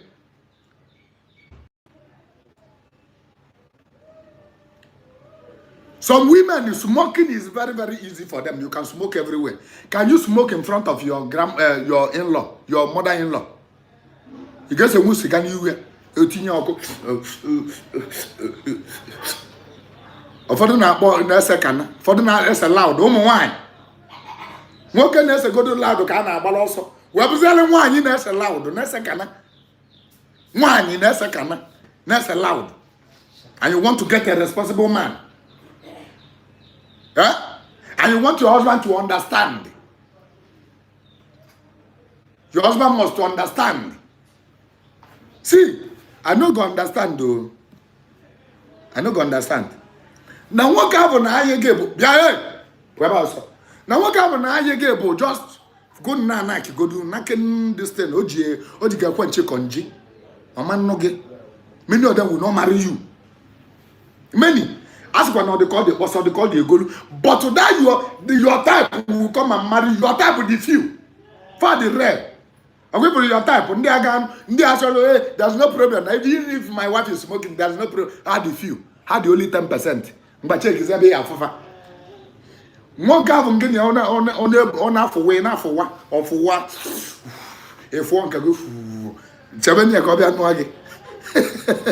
Chabia Gobian Wagi. No one they got the wheel mode really give or for go off one can give you, but Gobian Wagi. Called you go here, just home here. In any room enough of fool.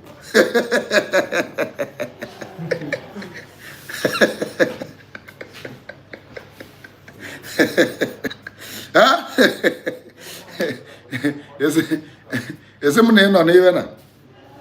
Huh? Your mother get working no one in the sea. Oh, when Igbo. Kaida Bonia Canana, we have a daughter. Igbo, one in the sea. Nagel for your body, sea book. Is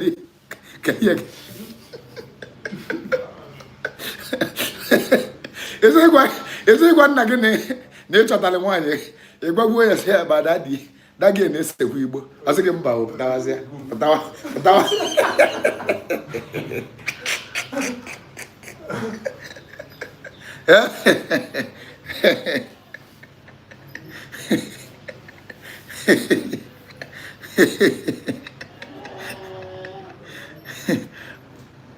You got the point now.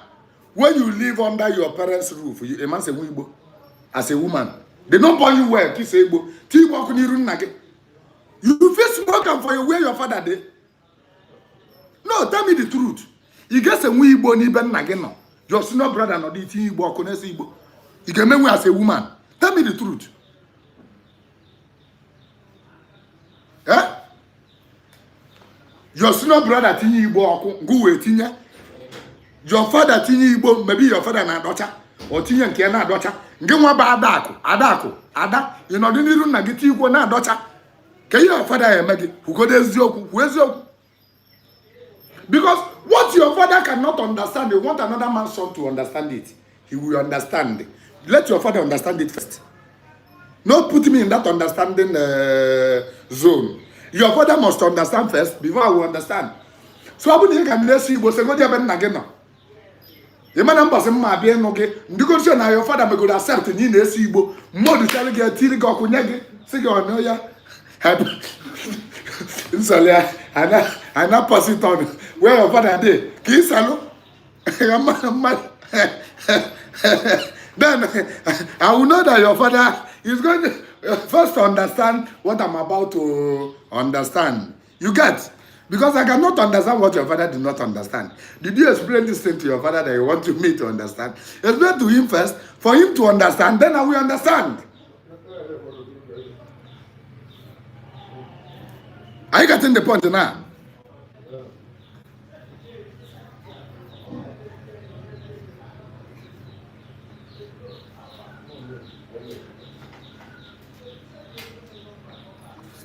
Are you getting the point now? Because you make that mistake. Train your girl child. Train your boys. Are you getting the point now? Some women now put on social media, that's not as home workers. Home workers social media as well. Number one thing I have home worker for protection, protect your siblings. Now when they get when they go especially polonile 10 years, magina so wepo, e bata get tigi. Okay, chogo. I don't know if they do it in your house, but they do it in my house. My sister cannot cry for my mate, for a fellow man. Bagwa natano no ne bagwa. Now my fellow man until one day they go beat me until I go and fight. If someone has wrong cars, they train you to become a defender. You defend your siblings. I don't know if they do it to you. Oh, we know your sister, but another guy cannot beat her and go scot-free. I do again up here. Emeka, Kabino, you will teach Makiva. My own sister. Kabino. Kabino Bavo. Ida. Mbadachi Avujan was so. On your calendar. No, so she didn't know Nakema. She didn't know Nakema. One, a balu go.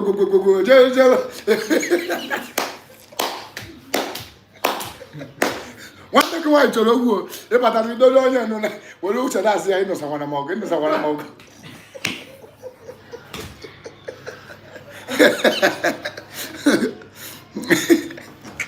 Elizia, one thing why you're so cute. Okay, so got the chop. None of never.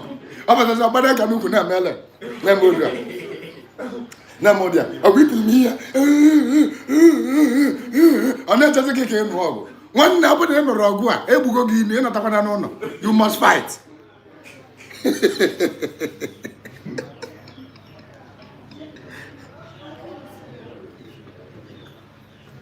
You got the point now.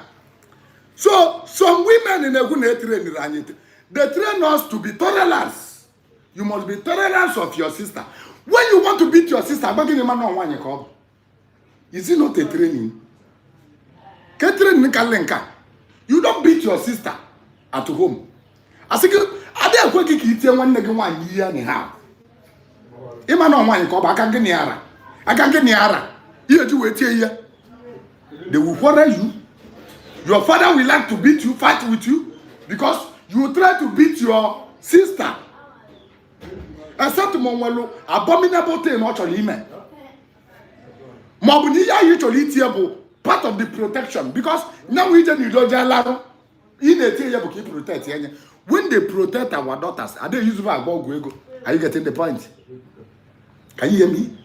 When we protect our sisters, then I did you one I go go. I beg I for one you can do we make hook up. I do wage there wage go go. Eh? Can you tell your brother in a Lagos say for working enough before? Can you be proud enough to tell your brother? Use your nature. A job from working in Lagos. Can you be proud enough to tell your brother that? You don't try that. Can you tell your father that? You don't try that. They will try to protect you by denying you from going there. We are trained to be protective. That's why we seize your phone sometimes. Has your brother ever seized your phone? As a woman? If they don't seize your phone, your husband they can phone HG. Seizing phone will start from your brother. Brother, when they go seize, go phone before. Open no seize big phone. Okay, man, you well irresponsible men as a brothers. Seizing phone get started from your brother. They go seize your phone. They go question you. The man apology by 12. How man no go? Are you getting the point? They go question you on your getting to do mango. If they never question you, man, you were useless brothers. You have a brother. You have a woman and brother.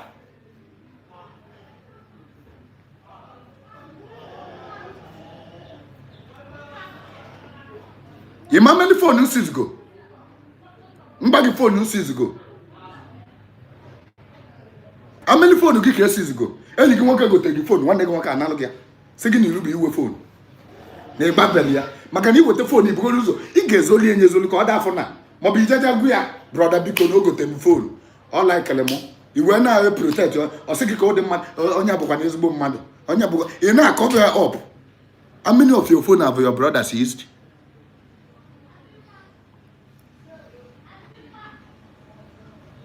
Your brother will tell you, I will be the one to buy phone for you first. Not another man. That is protection.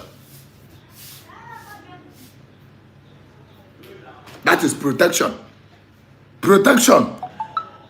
Are you seeing the reason why I say that women does not come out from controlling? Open your brother sees any of your phone. Man, he will use those brothers.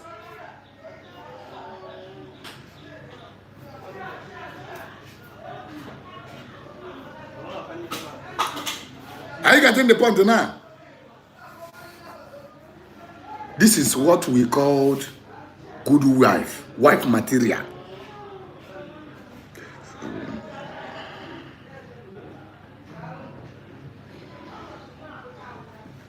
Now, in the spiritual aspect that affect marriage, when you get married before your mother, you are going to suffer.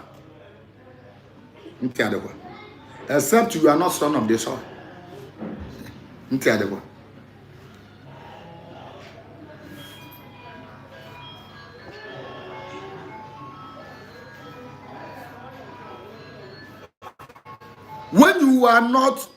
you get married before your mother, some people married before their mother. No. Some people married before their mother. And let me tell you, because some people, you misunderstood marriage. Do you know that marriage is a woman thing? One you can't know, not to walk in and one. Or bro walking and made the marriage. No one in a marriage. Are you getting the point? One nanu di. One na wedi. Only wedi. Even a baby wedi. Manon walk na anu. One na wedi. The celebration go for wine. A good in age and celebration but wine in a million. One in a wedi. You want to go?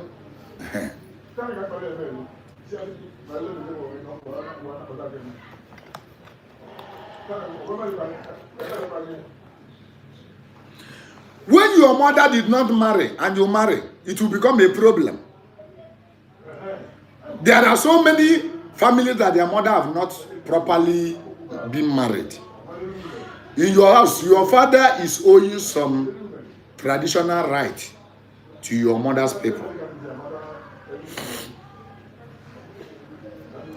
Your father is owing some traditional right to your mother's people, to your mother's people. You will first of all go and clear those things that they are owing. Judge what your father today, your mother. And let me tell you again, if your mother is late and the husband is coming for your hand in marriage, or you want to get married, first of all, bury your mother before going into it. If you want to get married and your mother died, you will leave the marriage and bury your mother first before marriage.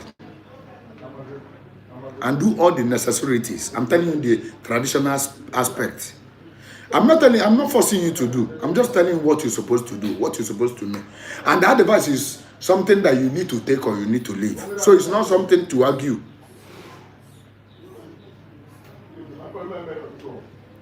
Are you getting the point now?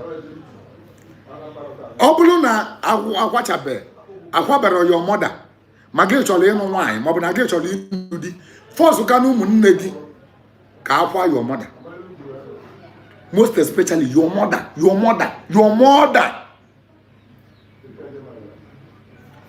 can do your mother.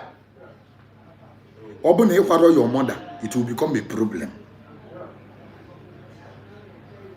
Are you getting the point?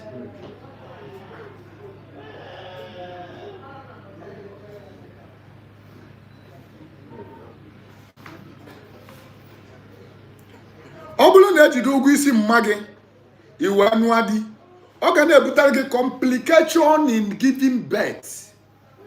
Spiritually, physically you are okay. Complication in giving birth, whether you receive pregnancy, pregnancy butter and live, you be having miscarriages, or your children, your child will be dying in your tummy, or you will be having gas on the tone as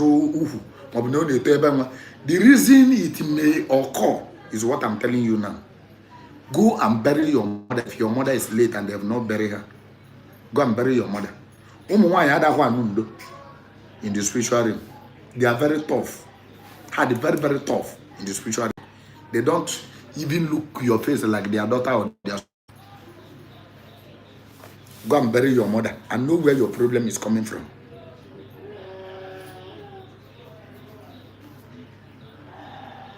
Nabani. Nwanyị enwere ike ịlụ di ma ọ bụ na nne ya nụrụ di. Single mother, that yama nụrụ di ma ọ bụ na nne ya nụrụ di. You must find somebody to marry you, except ma anochili gị n'obi. O nwere nwanyị a na-anochi n'obi. Ọ bụrụ na ị nọ yesi na ya anụ di ịmụba nwa, no. Alas bejerije mụ omena na anochie gị n'obi. The reason ndị be anyị ji eme bụ na anyị ma na the daughter is going to have problem in the husband's house, because Jade is not with poor men. Nagi gebuzo nuadi before go one nuadi. Obgodu na agadi woke. Na me ye nishi. Come and ye bina to pray nuadi. On the ganja so the who husband they help, who husband they help. Husband they help your mother. Husband is going to help you. Obolo na eno rodi. Umuaka ge umumwana okafia faru. Oga fiafaru. I told you no bolo na enu odi. Na nna bu ugu. Umuaka gi will respect aga na enyefa. Nke nwa bụ nwanyi respect aga na enye gi na enolodi. Achi ime yi anazo. Na si no na bụ nwata tofe onye emu. Otogude onye na anu. Na wi togude na onye na anu, maga choro eza ava mmadu. You see where husband is helping you.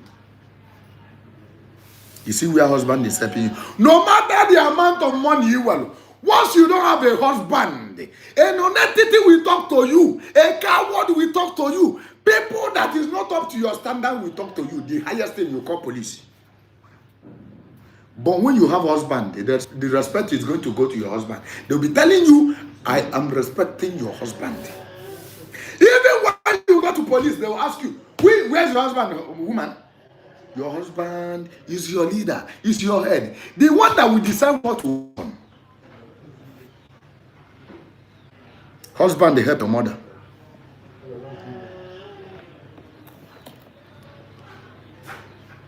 Go and marry.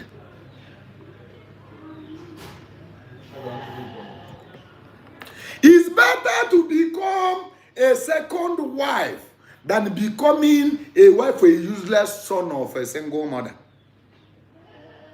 I'm a okay who but you shake Kenya and wine before you judge bam.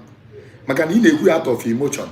Makan wine nature that had in a out of emotion. But to shake Kenya shake here. Open as again one a son of a single mother. A son of single mother, how far? Will you accept it? It's better to become a second wife.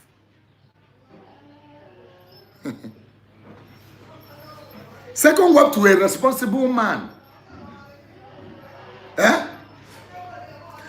When a woman want to get married, I say, marry a woman that is going to take care of you. Oh yeah. So when a man is equal to take care of you and take care of others, allow others to enter as a woman. You know why? When a woman on a prime age here, one and natural, we get what can get when my wife get near but you toast you're working another your was. Go on a home was. Oh, you get go each for 2 years at here, each for 1 year here. I was going to add a form was. Go up home was. You don't have job when they make you go already. They have choice, they make you go. Another age when Babu Van out to horror, you make killing one and now go. On a balogoso. On a balogoso. Man, what they will be telling you is to hustle. Go and hustle money. Go and hustle money. When you now hustle money, you hustle money. Magana Babu man, you know, na prime age, go on actually the older than. Nacho Mwoke, Batagolego, Nacho Mwoke Nanyamoto, married men, Nacho. Now, when is your time now to marry? Now you have now make it, you go on, go moto, where's your go? One, I just can't control where the Cobazing knows Yaki. Meanwhile, I'm born on a prime age, in this set here, or what about 1 year. Things are not being done like that. No, when you want to be alone with only one woman, you are cheating nature. No, this is a truth that you don't need to hide away from it. You are cheating nature. Because nature made a man to be hungry for Amaka, hungry for Precious, hungry for Neka, hungry for Adako, hungry for Esther. Ofufu nko go ya, manke bulibo, ofu nke bulibo go anya. Why nwoke ade West Pek? Or the West Pek? Maka na ibulu ufu echi ofu nke di ocha ocho ka ota nke di ocha ofu nke bulu ibu osu ka oteste nke bulu ibu ofu nke talaro osu ka oteste nke ta. This is an angry truth that you don't need to hear. The children, but this is nature. Nature made it so. When you cannot control nature, you cannot control man in that very aspect. And when men are being controlled, the man has a limitation of giving birth. And what does it mean? The word will be reducing. Wana and peasant. Of course, you know, people go get that. Check on your father molo. You check on him molo. One reduce. Don't go that side. No, I'm telling you the truth. But I'm not for telling you your husband to do what I'm saying. I'm just saying how it looks like. Are you getting the point now? Are you getting the point now? So, Mboto Luzili, Mwanyi is sitting at their prime age, where Bagolo Luzia 30 something. If I can have Basakebo, and they Cholemia, Nacho Mokelakalo Moazi. Meanwhile, Nambava, or the one other age, or the Mokelakalo Moazia, Nandinda, Nacho Wapo. Now, watch over can go watch Osia Kelekele. One actually, where the Kelekele, so much of a Kelekele. What I go? When actually better than Kelekele. Kelekalo Moazia. One, if I have Onomono Guaguabala.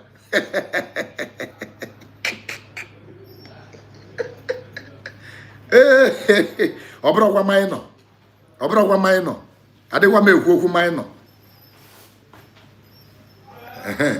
2020 something. You want to go? Vabon de Calendia on the 35 years in as on the Calacali. And I told my they got control. One people in pet, only control. Look up and got control.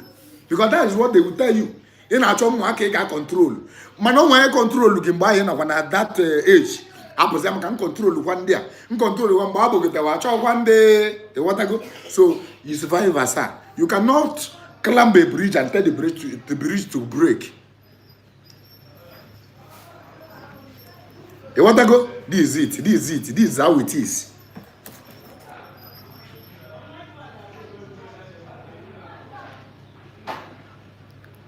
Let me tell you where causes is going to be following you in your marriage. When you do a traditional marriage outside your wife's compound, when you want to marry your wife and you are now trying to man up her family, when you are manning up, you man up your own family, not another person's family. You cannot be a man in your family and be a man in your wife's family. You don't do that. Even if it's the only man living there is your junior brother, you give birth to. Give the respect to who respect is due to. The ancestral spirit of your wife's family need to be honored and respected. That's why I told you that the date of your marriage is going to, when you go there, you tell them, I want to come and do a banho. Please, Mama Choli me na March. Now you people should give me a date. They tell you, okay, date in Nagalanya. But check from first week to second week. You are now asking for their opinion because they need to decide. Your wife's family need to tell you when to come and do something in their wife's head. Not you giving them invitation. Telling them they know Lagos of Anatawa. No! Family meeting need to be called and they will decide and tell giving you the date. That's the proper way to do it.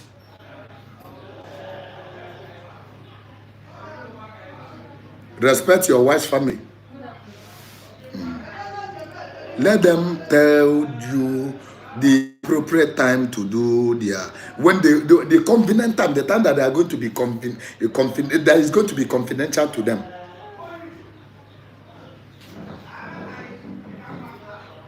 Are you getting the point?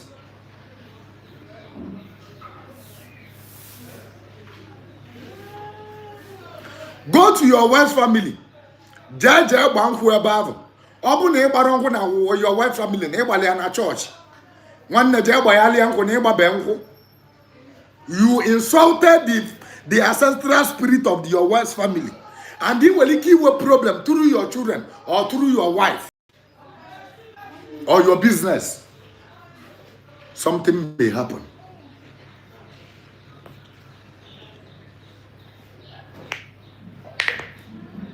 USA. Jana, your wife's family, go and do the Ebango. Bata. Oche, the Niban, Dana, no, where's the Oche?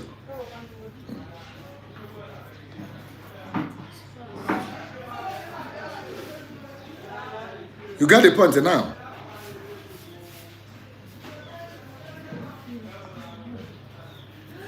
When you want to marry your wife, you don't tell them to calculate everything that you want to pay in money. Money is part of the marriage, but it's not necessarily in the marriage. When you do the calculation, you tell them you are in the abroad, you tell them to calculate everything. Maybe you meet your wife in the abroad. They calculated, they tell you, oh, you transfer 4 million. They ask you what 4 million agavu. They ask you what 1.5 million. How many you go agavu? One day you have to come back home and marry. You don't marry from outside country. Another thing, another mistake you are going to make when they meet your wife in outside country, and you now tell somebody to represent your wife that you want to do marriage, that your wife cannot come back. No webber card. One more will card in. This is our occasion. She need to be present. The celebrant must be present. She's the celebrant of the day. When the man is not present, there's no much thing. But the wife need to be present. When you marry your wife and you send somebody to represent your wife, transfer marriage doesn't last. Go home and do the proper marriage. As a lady, go home. Go home.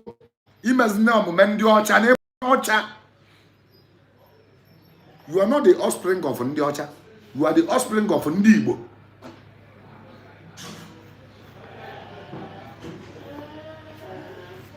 Go home. Don't do online marriage, open marriage, Facebook, first bank marriage, more UBA marriage. You transfer money. Money is not the marriage. What of Ewunna? What of Abamonko? What of a waji? What of a woman? And let me tell you, when you marry your wife, they tell you to do okukuchi. And a okukuchi. When the okukuchi is kept, you are not properly married because the chi of your wife does not recognize you as the husband of the woman. Okukuchi.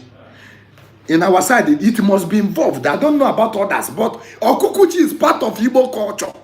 Okukuchi. Ige what Okuku. Ege uluchi wani. Imo State, I don't know if you people practice this. Okukuchi. In the time they are not to this kind of marriage nowadays. Egebuluchi nwanyi okuko. Where we are no na agadi. Nambadi otua. Okukuchi. It must be involved. Ozo be ewunna. Ewunna. Oboro nna ge. Na ewu ndi ishie. A goat must be slaughtered in Obi. A goat must be involved in your list. Do they put goat in your list? Do they put yam in your list? What are those yam? What does those yam stands for?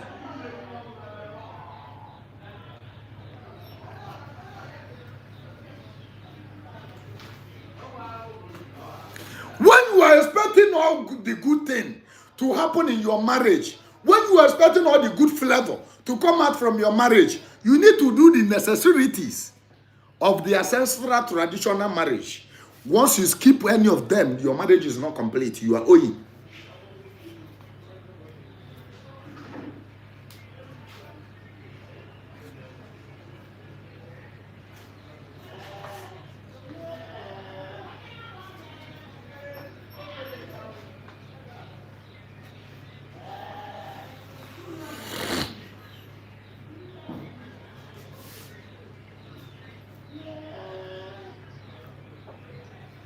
Ewunna, ebuwalia.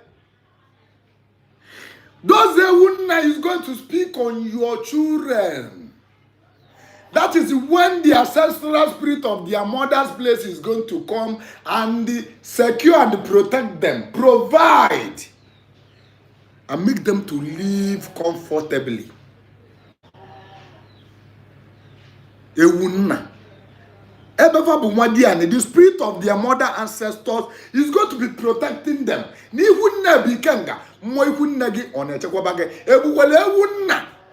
Ask your mother, you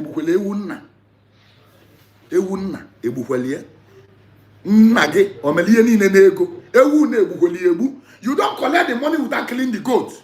You must kill the goat to Nobi. You don't do it because you are going to church. No, Ewunna must be involved in your marriage.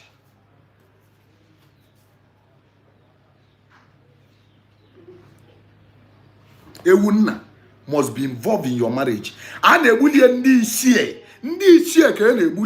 Ewunna must be involved in your marriage. They will cook it for the ancestors to tell them that their daughter has been married and taken out of the family to another family, that they should go and protect their daughter.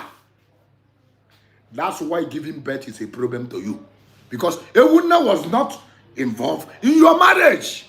The ancestor of your father did not know that you have married. They see it as Nina Moi.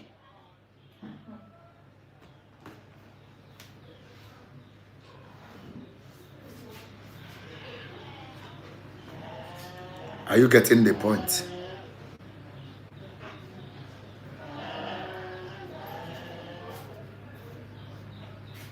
Are you getting the point?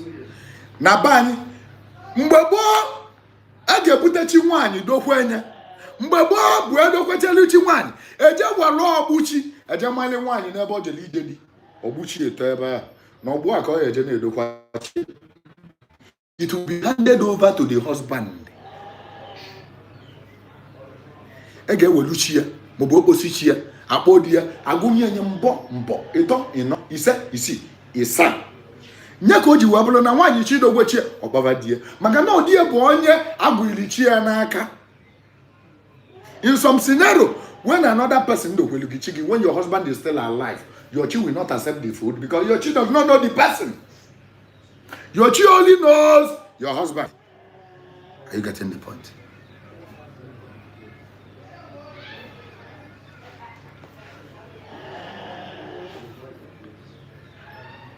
Go to your house, go to your wife's house, go and collect list. That's the essence of the list. Collect here. Please, uncle, calculate everything. Don't calculate everything. There are some items you need to brought by yourself. Oji ge boti anaka gade ekolu goji otaba iye go taba na afia watia ige woto siga watia. Only the things say na list I need you go ta. You don't do everything in the morning. You are not marrying money. It's not transfer marriage. If you did a transfer marriage, you go and do the remarriage for your children not to suffer. Now to some men, and your ancestors, your ancestors no. You know already girl, man, your ancestors be very, very, very, very interested in that very child that you give birth outside. Can you get making your marriage? Okay, making my mother working. Obura all child, only destiny child. Oga mistakenly in one year. When then man give a chocolate by all means. What will they do?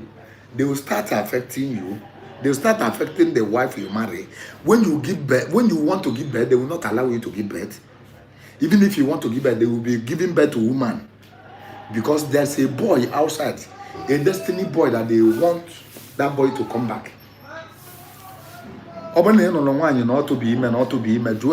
you end up getting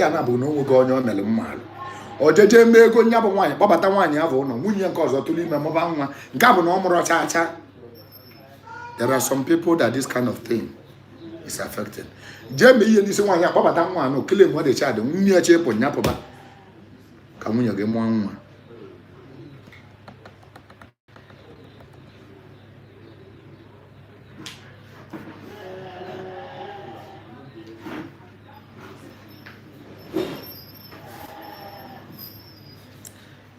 Some people are not giving birth because of this. Your mother's ewuna ebuwalia obuna eburie before na anudi before na anu nwanyi je ki ibuanya. You represent your father now, even as a woman.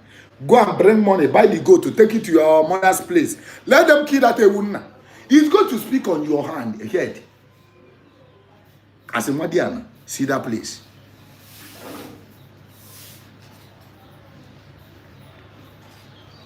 Do this thing. Some men na to inu one ojo. Maganava se number batalego. You have not finally made it, so you don't want to marry. Let me tell you, some destiny. You can only make it when you get married. See, 70% of men, when they get married, will become millionaire. Ask some men. It's when they get married that they started seeing money. Their destiny says that when they get married, money will start coming to their hand. Huge. Now, maybe until you get married, stop being scared of getting married. But this program continues next week. With them phone, the number. Any other page you follow na TikTok. Now bro, this one. My number na for number. Open check your number there. Only open a delegate second number report to account to her. Any page you follow na TikTok. Madi delegate second number. And what am second number? This is the only number I have on social media. Report the accounts.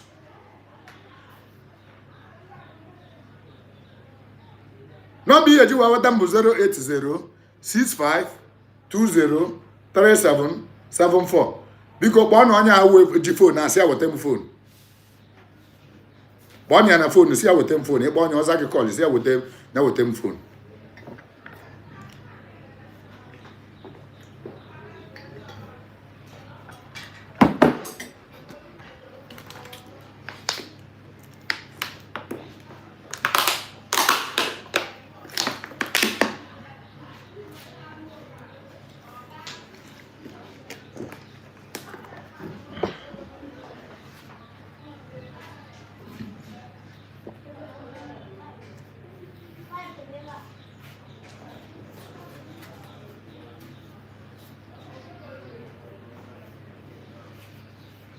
Another Zako.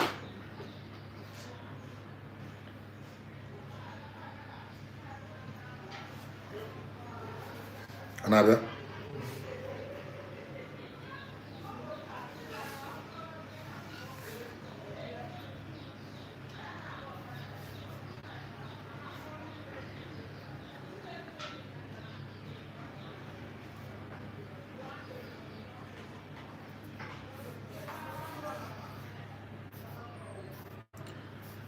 Doris. Mgbe ndị agba afọ abụ mbọsị nkwọ na mbọsị oye. Ma nya bụkwa n'ụbọchị ụka. Mbọsị ndị agba afọ abụ mbọsị nkwọ na mbọsị oye. Nya bụ n'ụbọchị ụka.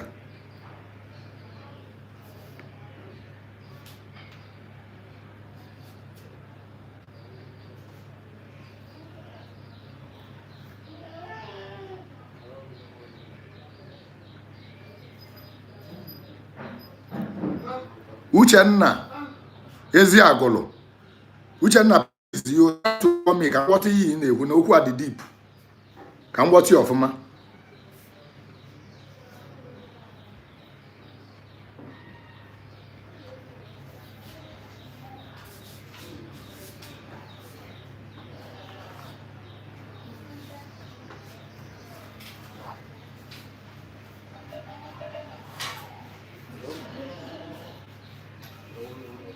Weta n'ụmụ fonu na ọ bụla ka ọ na-alarị.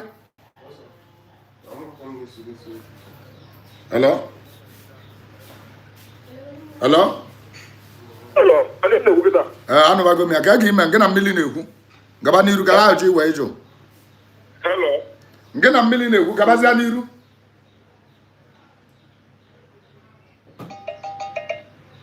Hello? Hello, sir. Ya nne daalụ ka ga ime. Good afternoon. Yeah. Achọrọ ịzụ onye mpanya na-adị eme omenala mana ọ nwaanyị ọ chọrọ idokwa chi ya ọ nọ n'ubeji ka ego ga-esi eme ya. Ị chọọ nwoke ọbụla n'ụzọ dokwalụ gị chi gị. Onye ga-emenwuru ya. Yes, your uncle ga-emenwuru gị ya. Onye nwoke ga-emenwuru. Yes, onye gị nwoke ga-emenwuru gị ya. Okay. Yes. Okay. Yeah. Hello. Hello. Yeah. Nna Deje o.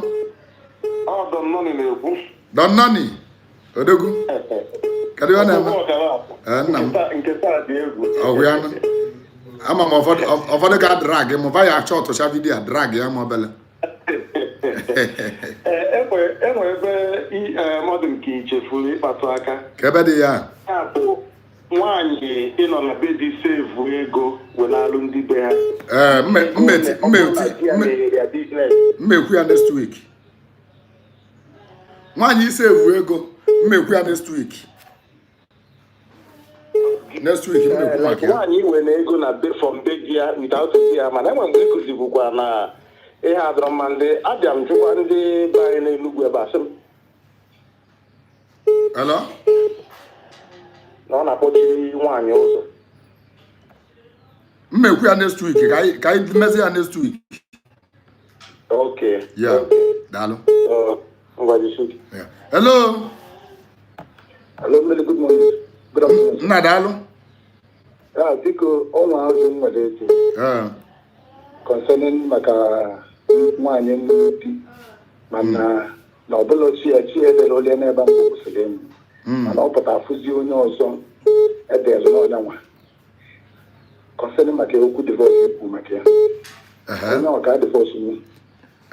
Ọ bụrụ na echeki enya like that, ọnya bụ that reason ị ga-enye ụmụnna. Wee gwa ụmụnna na ịmụtara nwa. Na ị chọrọ ka amụtago nwa o. The girl amụtago nwa. Yes. Ma gị notisili chelo ọ the girl chọrọ ime divorce ka nke nwoke chọrọ ime divorce. Nke nwaanyị. Okay, ọ dị easy. Ọ dị easy. Ọ gwa ụmụnne ya, ọ nyere na ụmụnne ya reasons. Ụmụnne ya menye accept emeli ubebe n'oke. Ubebe n'oke bụ nke a na-eji etiwe ọgbe mmanya. Okay, na compound. Na compound ube ọ dị isi ụmụnna ba. Otu a ka esi eme. Okay. Thank you, sir. Ngwa. Daalụ. Hello. Hello, good morning, sir. Nna daalụ. I'm not teaching in so I'm a make an alive. Aka m anọ life Joba aka m anọ life. I'm but you wouldn't so I'm a catacomb and ndị ihu nna gị. Ndị ihu na nna m nna ọcha egbusa m egbulukwu elu man. Asịkwa gị na igbulukwu elu man. Asị gị nna ọcha na igbulukwu elu man ọ mụ gbuka gbusa. Ngagani. Onye na-eme ihe n'isi mma nwunye ya ma onye anwa jere jee mụta nwunye ya nwa emechaa nwa bụ na emere ihe n'isi mma nwunye ya mana o mekwube nwunye already. Just support waba ka ba mee ibe n'isi mma nwunye ya. Just support waba. Mana emezi ya kita nwa ko okro delay. Odiro late. Just if I be amama na igburu amama. Okay. Thanks. Dalu. Hello. Hello, I'm going to Odogunabo. I'm going to Sabay Baba Dudu Baba. I'm to make a leg there, madam. Dalu.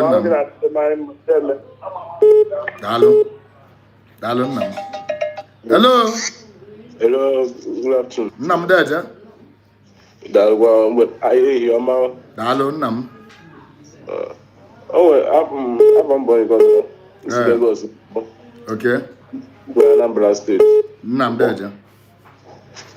So, to look now, because more than my traditional marriage on 30th December. Okay. So, I need to put a focus on us now. Okay, as me so. Only the Ijebuya. My interest in making my own now. Upon when they affect on it. Maybe Ebu Holigewa and Yakwageu na list. I could make you now with Gina, for my own mommy. Okay, I'm married to your mom. But because you know, I met my mom in traditional marriage. Hey, all the wrong. Germania. Also, what happened to your father? I'm going to see Germania. Just stand there. In the even now, I'm packing Germania. But any dream may complete because just say you and any Jana Tava list, Mabu Nemera traditional marriage in one day. Jana Tava list, age of traditional marriage. Everything in the list, I can manage. And then another one, but this now, okay, with a light, A4OG, like, only kissing cook was now I want to light up about hour because I ain't from call so, but working well as now working with a light. If one also. Well, I didn't want to say fair. I didn't say fair. Mana, more governor na bani lobo na ruya kone so muye kone ma affect nyawa no muye. Mana wanye baba ni lo one media affect na mo muye affect. That is not the side effect. Oh, well, the side effect for wine particular. So mo ke boy ya ko gebuta. My God, Mana Kawani was spiritual infect. All right.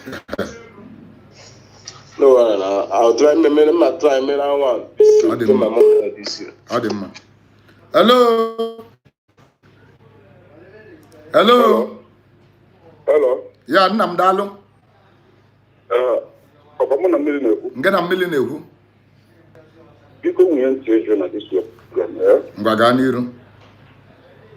Get them like only maybe Jim wine, and no, no.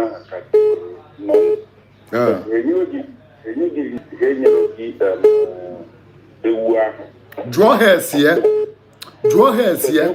Hajimakoka, or the guy Jimakoka will put you. On one year, when a listing 1 year, not it's impossible. Of one you body, yeah, no. Of one you book, Kenano. On what listing 1 year, una that they are not mature, no well. It's not possible. Your father, one day, why your father? My father, the On what listing 1 year, una that draw her. Can you add on a list if I draw her for my God up and the name and a joker. You go to some elders. Okay. Draw some elders. Omoro listing 1 year na that they who got the life goats. Yeah, but I lew. I no know. Okay. Do a sophomore. But usually that's now the Kayan. You never pull a wa, never. Okay. Go to Punyafu. Yes. Jeep was said, Gina, dear, or about the journalist. I etirewu. That thing is not complete. The marriage is not complete. Ah, the marriage is not etirewu. Order complete. Haji oka. Marriage ndo ka dey.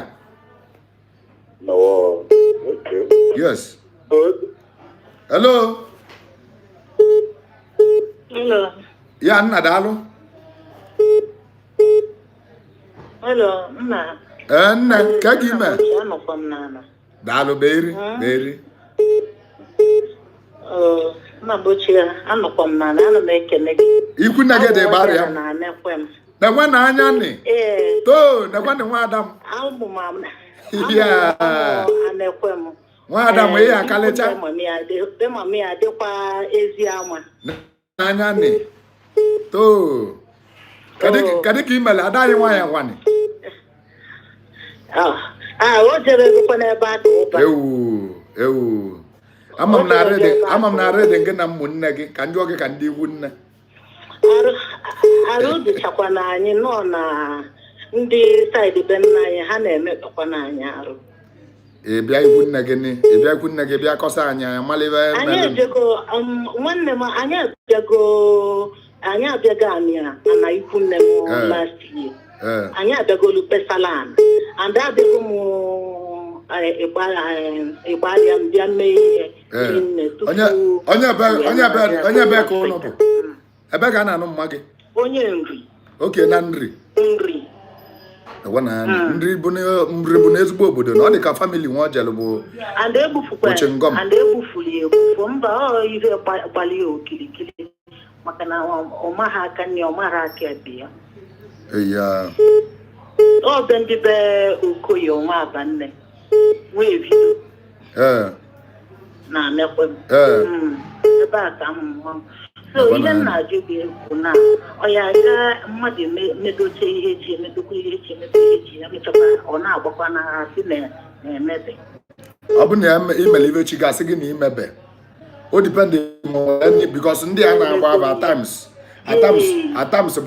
atams bụ ịgba idozicha ije na-aba asị gị dozie ọzọ ọ bụ na ibe dibịa ji agwa gị ya bụ ka enyi ya ego ka o dozie alụ gị ịgwagodi ya na ime gosi gị na imeta ya so ị ga-adị very very sure jee gbachaa afa ebe dị iche iche then another thing bụ ihe ị na-eme ọ na-aga ka o nwere ụkwụ na-akpọ gị gosili gị na chi gị doziri na ọ gara aga mba like nyanwa ebe chi na-arụ nnọkwa nọ ọ ya gakwa ihe na-eme ntịkụ onye nwa amụrụ n'ezi amanya abịakwa n'udo anyị nọ ọ na-aza mana nsogbu na-emewo na ịchọ ime gị ọtụtụ dịkwara ebe ahụ ịchọ ime gị amụtabeghị m nwa emebịa na ịma mbụ adịghị gbara ya ma ihe amụtara nwa bịa anọrọkwanụ m nso kedụ ebe ị nọ South ya amụta nwa kedu onwere emekpọ kedu onye ya akpọ na bụ unu ka esi abịa kedu onye ya akpọ na bụ unu ka esi abịa nọchite anya gị ka o mere gị nke ị kwesịrị ịnụ ya wee mee na ya amụta nwa ka anyị gbaba malive melenu na ikwu nne gị n'ikwu nne gị onwere onye ikwu nne gị nke na ya na-akpa onwere onye ikwu nne gị nke na ya na-akpa onwelu emekpe onye abụsị ya bịa abụ m ya ngwa dị mma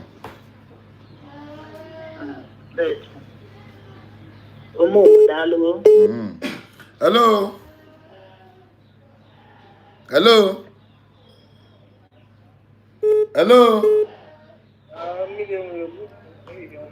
wee tonu oti onu na phone ada na ị na-ekwu ọma daalụ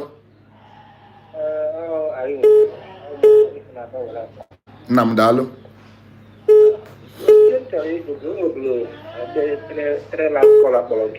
okay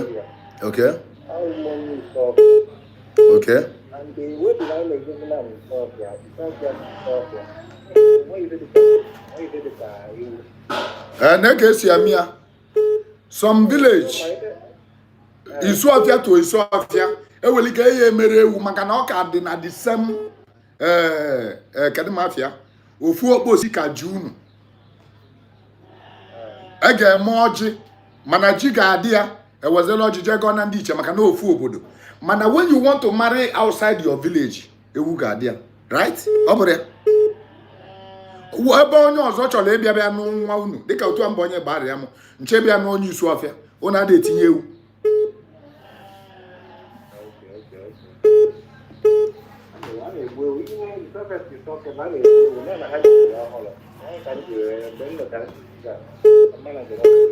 many of these things bụ ndị ụka stop ya ndị ụka stop ya and it's affecting marriages. Thank you. Thank you. Hello. Hello. Hello. Hello, sir. Ya nna daalụ. Yes, sir. Good morning, sir. Daalụ ka ajụjụ iwe. Sir, because I want to just let you see. Example, my mother now, like I want to punish she behave everywhere, both in the house. So, last month, I got my so I got also okay wine, many dreaming, put them measure many things, and the elder them so they only have so that they go there. Sija chukoduli aja na mmili. Sija chwa those things, those money na go ndozi unu weke walo nzu pokukodo de mmụọ ya ọnya ịghọta yogodi asị ya na ego dịzi ya na a ga-eme ya ịghọtago. Thank you. Hello. Hello, mmiri. Nna m daalụ kedu ajụ iwe Biko ihe nchọ ịjụ maka idozi ndị ichebe nna gị. okay So ịma enwe m idea odesi eme ya onye njichide ka mma emekpọ nọmba ma emesịa ma emesịa program a Okay, sir. Ndewo.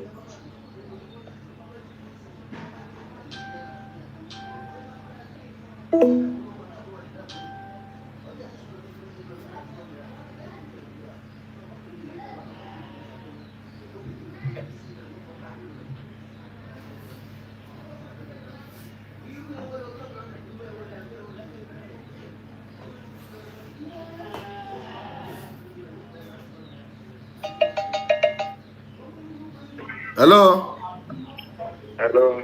ya nna daalụ ga gị ime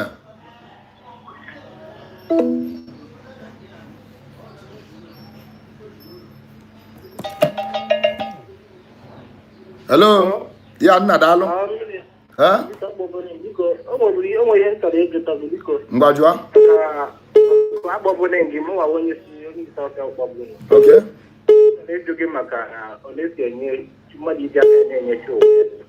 amija ga program ebe nkuzi maka chi ode delay na anyị ọ bịa mesị kpochi ya nọmba azụ agaghị otu ihe esi mịa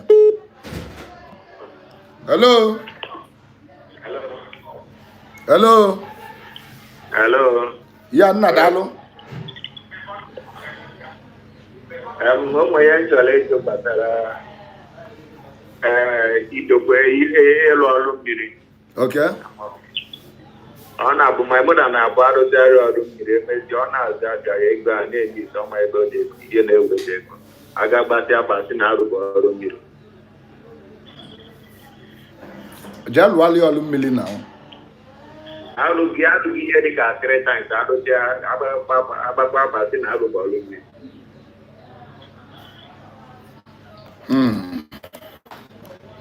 jee chọọ na onye ga-alụ nwunye ka ọ na-alụ ọnya ka ọ dị mma hello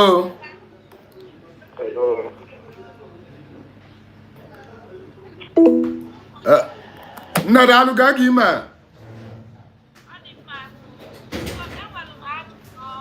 ngwajua ya kwanụ maka ọ bụrụ na list na-eme maka sofa list na-enyezi na side anyị na be anyị akwụm onye na-abụrụ onye na ndụ o nwere ife dịka ife ndị a na-asị ka egwu chi maọbụ egwu nke ife ndị a nwere ya ọ na ndo to na ndo ka ọ bụ na ndo to obodo ọzọ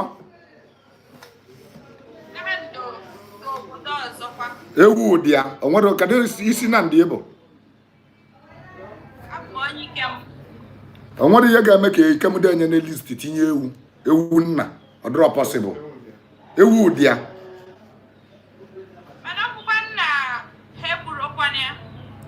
ọgbastasị gị mere egbuli ya maọbụ na egburu ya nke gị bụ na iwu ego dị dịka ịkpọtala ewu ọ bụ na egburu ya ewu aba adawa ụgwọ ndị iche adawa ụgwọ onye ga o ji wee bụrụ na ụfọdụ famili na abụba jee na-abasịba na unu ji ụgwọ na ndị iche ọ bụrụ ewu baliri ewu akpụghalịba maka adaba nwaanyị bụ eje gbufuo ewu nkata ndị iche ga-adagide ugwu ewu a mana ọ bụrụ ngwa ka a ga na-ada na ndị iche mana ịkpụta gị ewu na ọyọ famili ga a ga na-ada ụgwọ ewu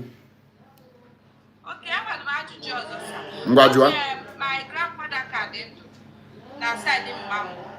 grandmother mutal my father. Onwe if this teaching in the country water. Onwe if I na obuchi the woman. Yes. Obuchi the woman. Yes. Then no hana ha wele omu. Abia obuchi ama. What the heck the woman now? Obuchi they together with somebody's life. You want to go? Ọnọdụ ka iwere okposi mmadụ jee weta egbu osisi n'ọkụ ogbosichi onye ga-eweli problem. You get the point. So mana the woman anwụgon onye ejezikwa maka na ogbuchi ahụ o gburu ga-ejekwa the person gbuli ya ọgwụ onye gbujila ogbuchi ada last hụ.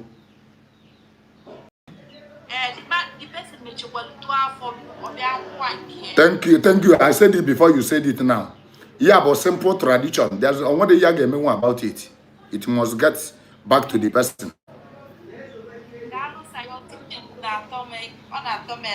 Deje adanye nwanya deje.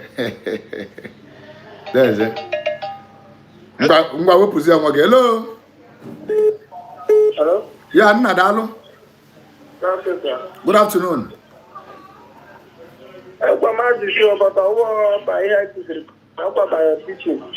Ngwa kedu ya dị ya?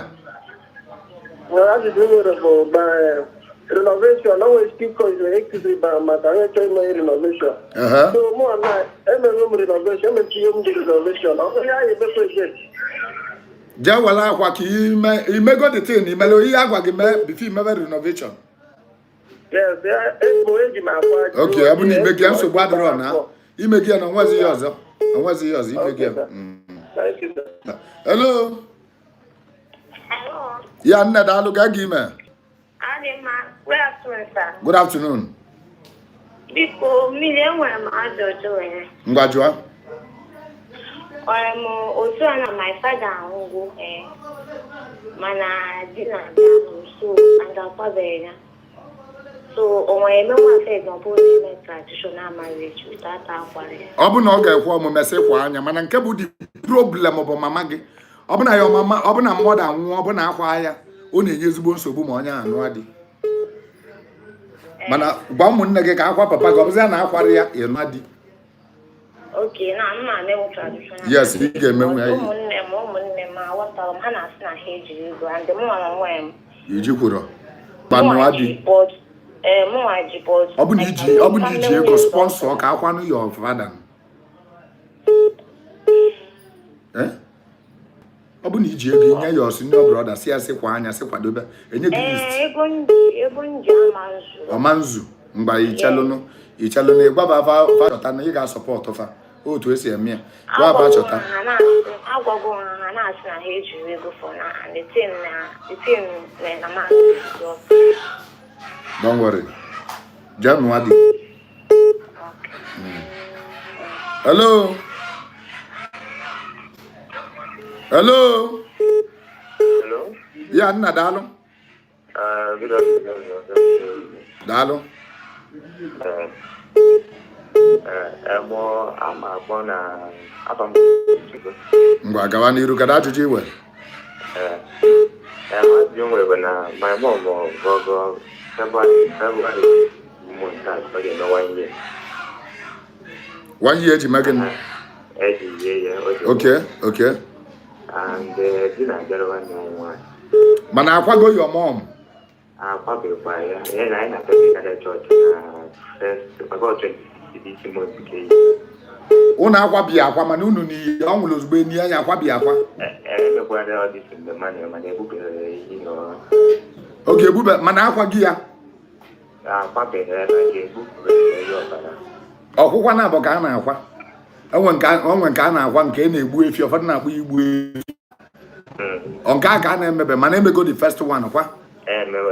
Yo nwanne nwaanyị ga-anụ di, ọ ga-anụ di. Okay.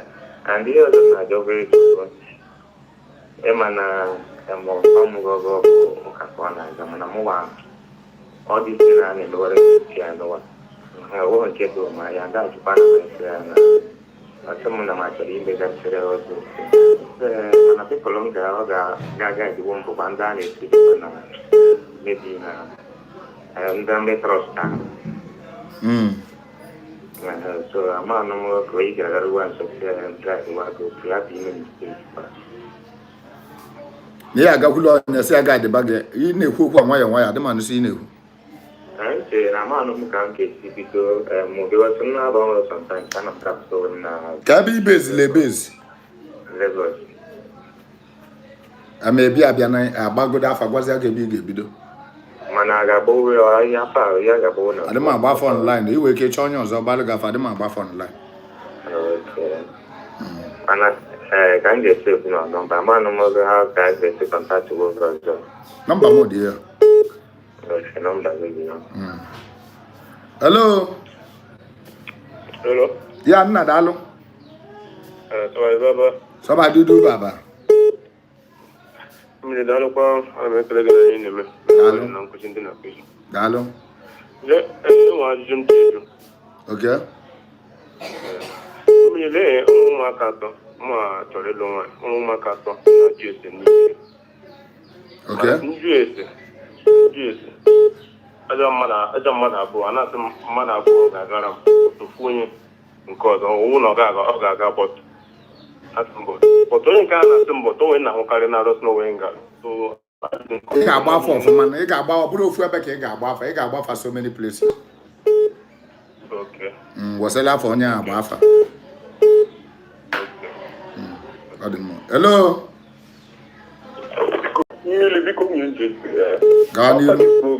After this program, you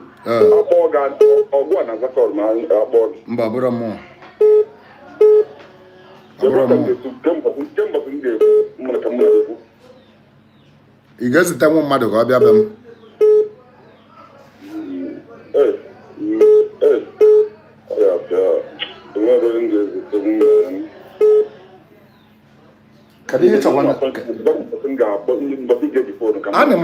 Animal busy all the time. Like we make another lossy, Mabona, Bafa, Buriam, Jezabako. Okay, you get mebo. I may a number, so I number my PA. Gena PA me who bears the Guya, no more again, get walk, I'm gonna give you. Okay, I target as in major weapon with them phone. Okay, once over. Hello. Hello. Yeah, Dalo. Many people are going to get before my end chief. That my father or any year. And you go down my father board. What the real Vamos a Gabaniru. I think Gabaniru only you guess no moon negage, Ejib, Jupiana. Okay. Good. Thank you. Yeah. Hello. Somebody do Baba. Somebody do Baba. Ekenangi, Menewa, Kalaba, somebody. Namdalo. You walk over after therefore yesterday, even when this came Nimaro. So I make a lady, I can work it up now. Another of money Maro. Even when this came. I can make a legacy, can never make one somebody. Dalun. That's how I make it. Dalun. If you put him on the Punoke, one you can have from Ademma. Adelegama. Umunna, Adewaka, Benan Jedeva.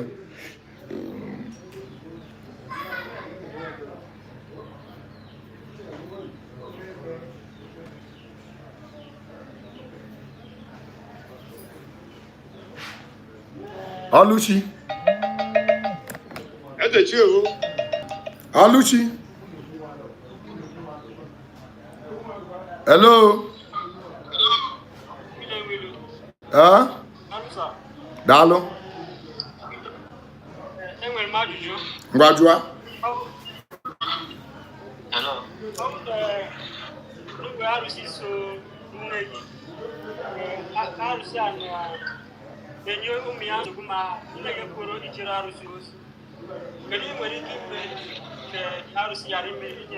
Iya botu alụsị ya bụ gonya guyasịa nyagba ya alụ kọwalia situation kọwali ihe na-eme wọtago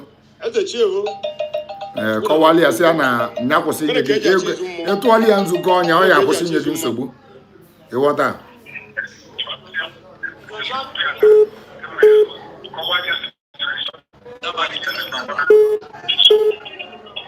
hello